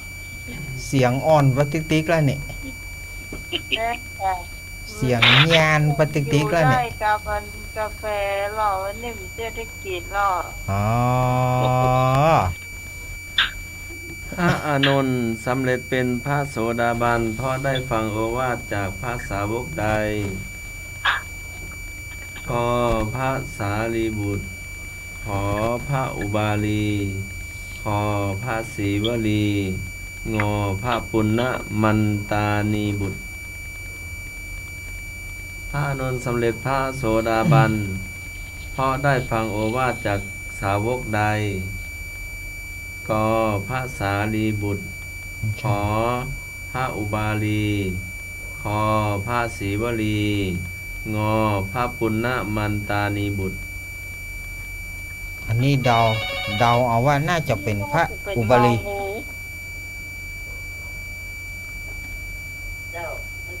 ที่ตักวางงู แม่พลอยเอาข้อหยาง เจ้าก อไก่กกงกแม่พลอยเนาะข้อกอไก่เนาะ เจ้า เดี๋ยวถ้าฟังกันแล้วกันเนอะถ้าฟังเฉลยเนอะ053-226-058แล้วก็053-810-406บอกเบอร์นี่มันจะง่อม เบอร์ ก็ยังหมดจบรายการท่านนะ ก็น่ากับไฟโจ๊บมาแน่เบอร์นี่มันจะง่อม เอาละมากับ2ละ เจ้าพี่พรตอบงองูดีกว่าเจ้า แม่พร วันนี้เหนื่อยขนาดน่ะขึ้นมาก็จับคำถามตะกี้เนี่ย เจ้า พี่พรเจียวหล่นไปเจียวขึ้นน้องใหม่แล้วขึ้นมาอาบน้ำน่ะแล้วมาเปิดฟังว่าเป็นเลิกกันหรือยังเนี่ยเจ้า ที่พอที่มา แกน้องใหม่กิมพอนเนอร์ว่าหล่นเต้าเจี้ยวเนี่ยนะมันจะถูกปลากอเพราะว่าเต้าเจี้ยวมันเค็มพี่พรเลยใส่น้ำมะขามเปียกกันนะอันน้ำตาลปี๊บเพื่อดูพอนเนอร์กินดูเลยถ้าเป็นจะได้ก็ปรุงอันนะเจ้าพรุ่งนี้นะไปฮื้อนะเจ้า เป็นอย่างถ้ามันเก็บเขาจะเพิ่มไอ้กะทิเป็นอย่างหรอก พี่กรณ์จ้าพี่ออนแล้วก็งองูจ้า พี่กรณ์เอาข้องงองูใจกล้างองูใจกล้าเนาะแม่บูนรับไปหรือยัง นี่ก็แก้ไขได้เนาะ เจ้า แม่บูน เจ้า ต้องมารับเตื้อ ว่ารับเตื้อ เจ้า ครับเจ้าข้อสุดท้ายละจะให้ไปแล้ว ใหม่ไปก่อนเนี่ยนะ แม่บูนข้อหยาง แม่อันนั้นน่ะไอ้แม่เข็มกระลัดหลวงอ่ะ เข็มกะลัดหลวงนั่นเนาะ เจ้า เจ้า เจ้า เอาวันนี้ไปทางเข็มกะลัดหลวงมั้งเนาะงองูใจกล้า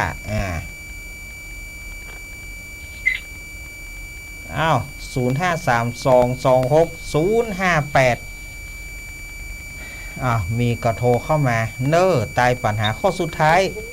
แล้วก็ตายสุด มันน่าจะใช่เพราะว่าภาษาลิบุตรเป็นปริญญา แม่นะแม่นะวะเจริญปอน เจ้าแม่นอนตัวพี่พรนะเจ้า แม่นวลตัวพรเนาะ เจ้า บอกว่าการ พ่อไหนหมูจ้ะ ห้องง ห้องงูห้องงูนะเจ้า อ๋อ วันนี้เอาบุญมาฝากกันนะเจ้าแต่เช้ามานอนไปทำว่าตัวว่าดวงใจมันมีบวชอะจ้ะองค์พนาจ้ะลูกมันนอนไปทำว่ากับเปิ้ลแล้วก็เดินจงกรมก็จะมีถึงวันที่21บวช5 ลูกก่อนจ้ะทำวัดเย็นไปเปิ้ล ทำวัดเย็นเนาะจนจะเอาตอนเปิ้ล10อนุโมทนาบุญเติกันนะเจ้าอนุโมทนาบุญเติเนแม่นวลเจ้าสาธุเจ้าเจ้าขอบคุณนะเจ้าอีกอะเนาะเอาบุญมาฝากกันเอาบุญมาฝากกันนะมีอยู่ก็พยามาแถม0532260058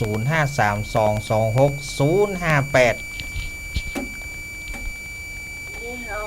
เป็นนิทานไปวันเนาะได้เลย เอาไว้จะแท้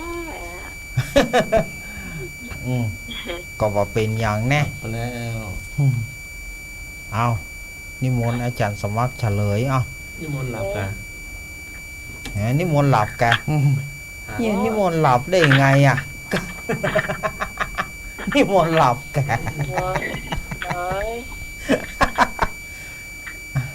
นิมนต์หลับกันทำไม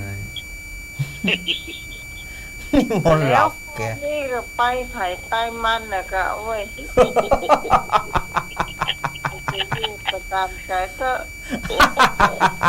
เป็นอยู่แล้วอยู่มาหลับวัดกันพระอานนท์สำเร็จเป็นพระโสดาบันแล้วได้ฟังโอวาทจากพระปุณณมันตานีบุตรงองูเตะเฮาฟังโอวาทจากพระสาวกคือพระปุณณมันตานีบุตรเนาะที่ว่านะแม่นแต่ไปเข็มกะลัดหลวงแม่นมดความจำมันสุดยอดฮะเอาบ่เอาบ่บ่เนาะฝ่ายจะลาก่อนบอกกับพ่อคนพวกเขามีงานอยู่แต่กำนอนหน่วยอยู่ต่อบ่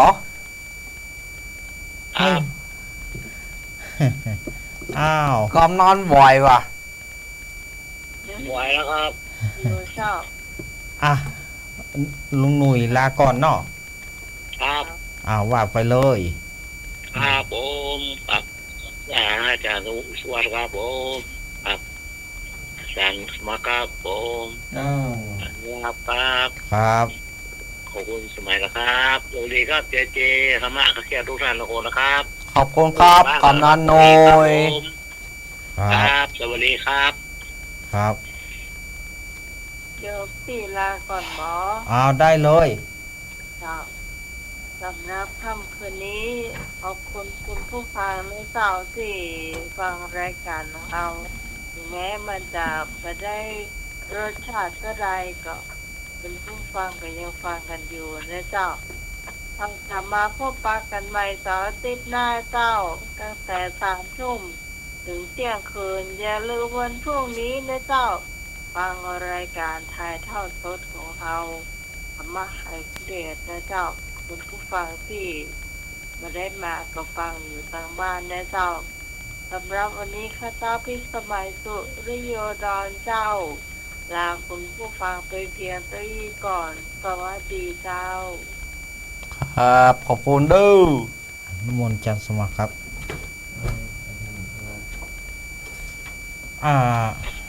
วันนี้อาตมาภาพก็ขอนำรายการ ทำว่าใครเครียดอำลาสถานญาติโยมไปก่อนวันพรุ่งนี้ก็จะไปลืมเนอมาห่วมทำบุญทอดผ้าป่าสามัคคีด้วยกันตั้งแต่เวลาเจ้าตรู่ไปต้นไปและคืนวันพุธเฮาก็ก้อยมาปะกันในรายการนี้แถมใหม่วันนี้ก็ขอ10 นิ้วขอกราบขอบคุณ 10 นิ้วขน ท่าน ม อาจารย์ กุ้งกราบ ท่านอาจารย์ท่านพระครูสมุวิสุวัฒน์วรกิจโจครับที่เอื้อเฟื้อเวลาให้กับรายการนี้ด้วยดีเสมอมาขอขอบคุณท่านอาจารย์สมัครครับขอบคุณโยมพี่พิสมัยขอบคุณทุกท่านที่ได้ฟังรายการนี้ด้วยดีเสมอมาคืนนี้รับดีฝันดีพรุ่งนี้หากว่าไผ่บ่ได้มาอาตมาภาพจะเอาบุญฝากผ่านเครื่องทรงสถานีไปถึงเครื่องฮับของสถานญาติโยมกุ๊กคนขอเอาบุญฝากเหมือนกันคืนนี้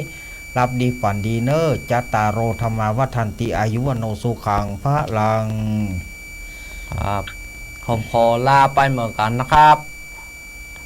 ขอลาอาจารย์สุวัฒน์กิจโจฮอไปเหมือนกันนะครับผมขอลาอาจารย์สมัครไปเหมือนกันนะครับผมขอลาในลักไปเหมือนกันนะครับเจริญปอนต้นลุงนวลเหมือนกันนะครับเจ้าว่ายิงย่อยอยู่ครับกับป้าหลวงนันอาคมเตซ่านาเหมือนกันนะครับสวัสดีครับผมขอลาไปเหมือนกันนะครับป้าหลวงนันลาตีสวัสดิ์ครับสวัสดีครับสวัสดีครับครับสวัสดีครับขอบคุณครับครับผมนิมนต์จันทร์ส สิ มัครสุโขปุญญสะอุตโยความสั่งสมซึ่งบุญความสั่งสมขึ้นซึ่งบุญนำสุขมาให้บุตรกานิกายธรรมบทขอการนมัสการและขอเจริญพร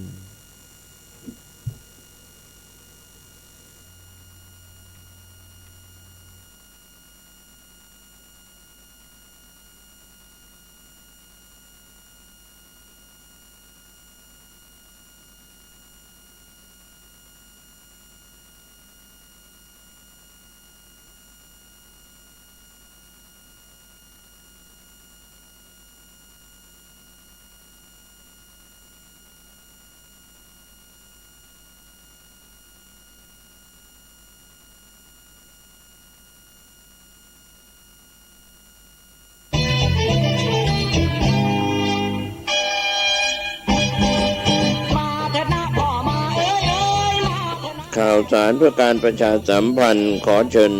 ชวนผู้ใจบุญร่วมทำบุญถวายผ้าป่าสามัคคีเนื่องจากคณะผู้ดำเนินรายการธรรมะคลายเครียดและผู้ฟังรายการทางสถานีวิทยุศรัทธาสาธุชนทั่วไปมีจิตศรัทธาจะได้จัดตั้งต้นผ้าป่าสามัคคีประจำปีเพื่อทอดถวายณวัดฝายหินตำบลสุเทพอำเภอเมืองเชียงใหม่จังหวัดเชียงใหม่เพื่อนำรายได้บำรุงสถานีเพื่อการศึกษาพระพุทธศาสนาและวัฒนธรรม FM 104.50 เมกะเฮิรตซ์และเพื่อเป็นค่าใช้จ่ายต่างๆของทางสถานีต่อไปก็ขอเชิญชวนผู้ใจบุญใจกุศลร่วมงานโดยพร้อมเพรียงกัน15 มกราคม 2566 เวลา 9:09 น.ณ สถานีวิทยุเพื่อการศึกษาพระพุทธศาสนาและวัฒนธรรม FM 104.50 เมกะเฮิรตซ์ตามวันเวลาดังกล่าวโดยพร้อมเพรียงกัน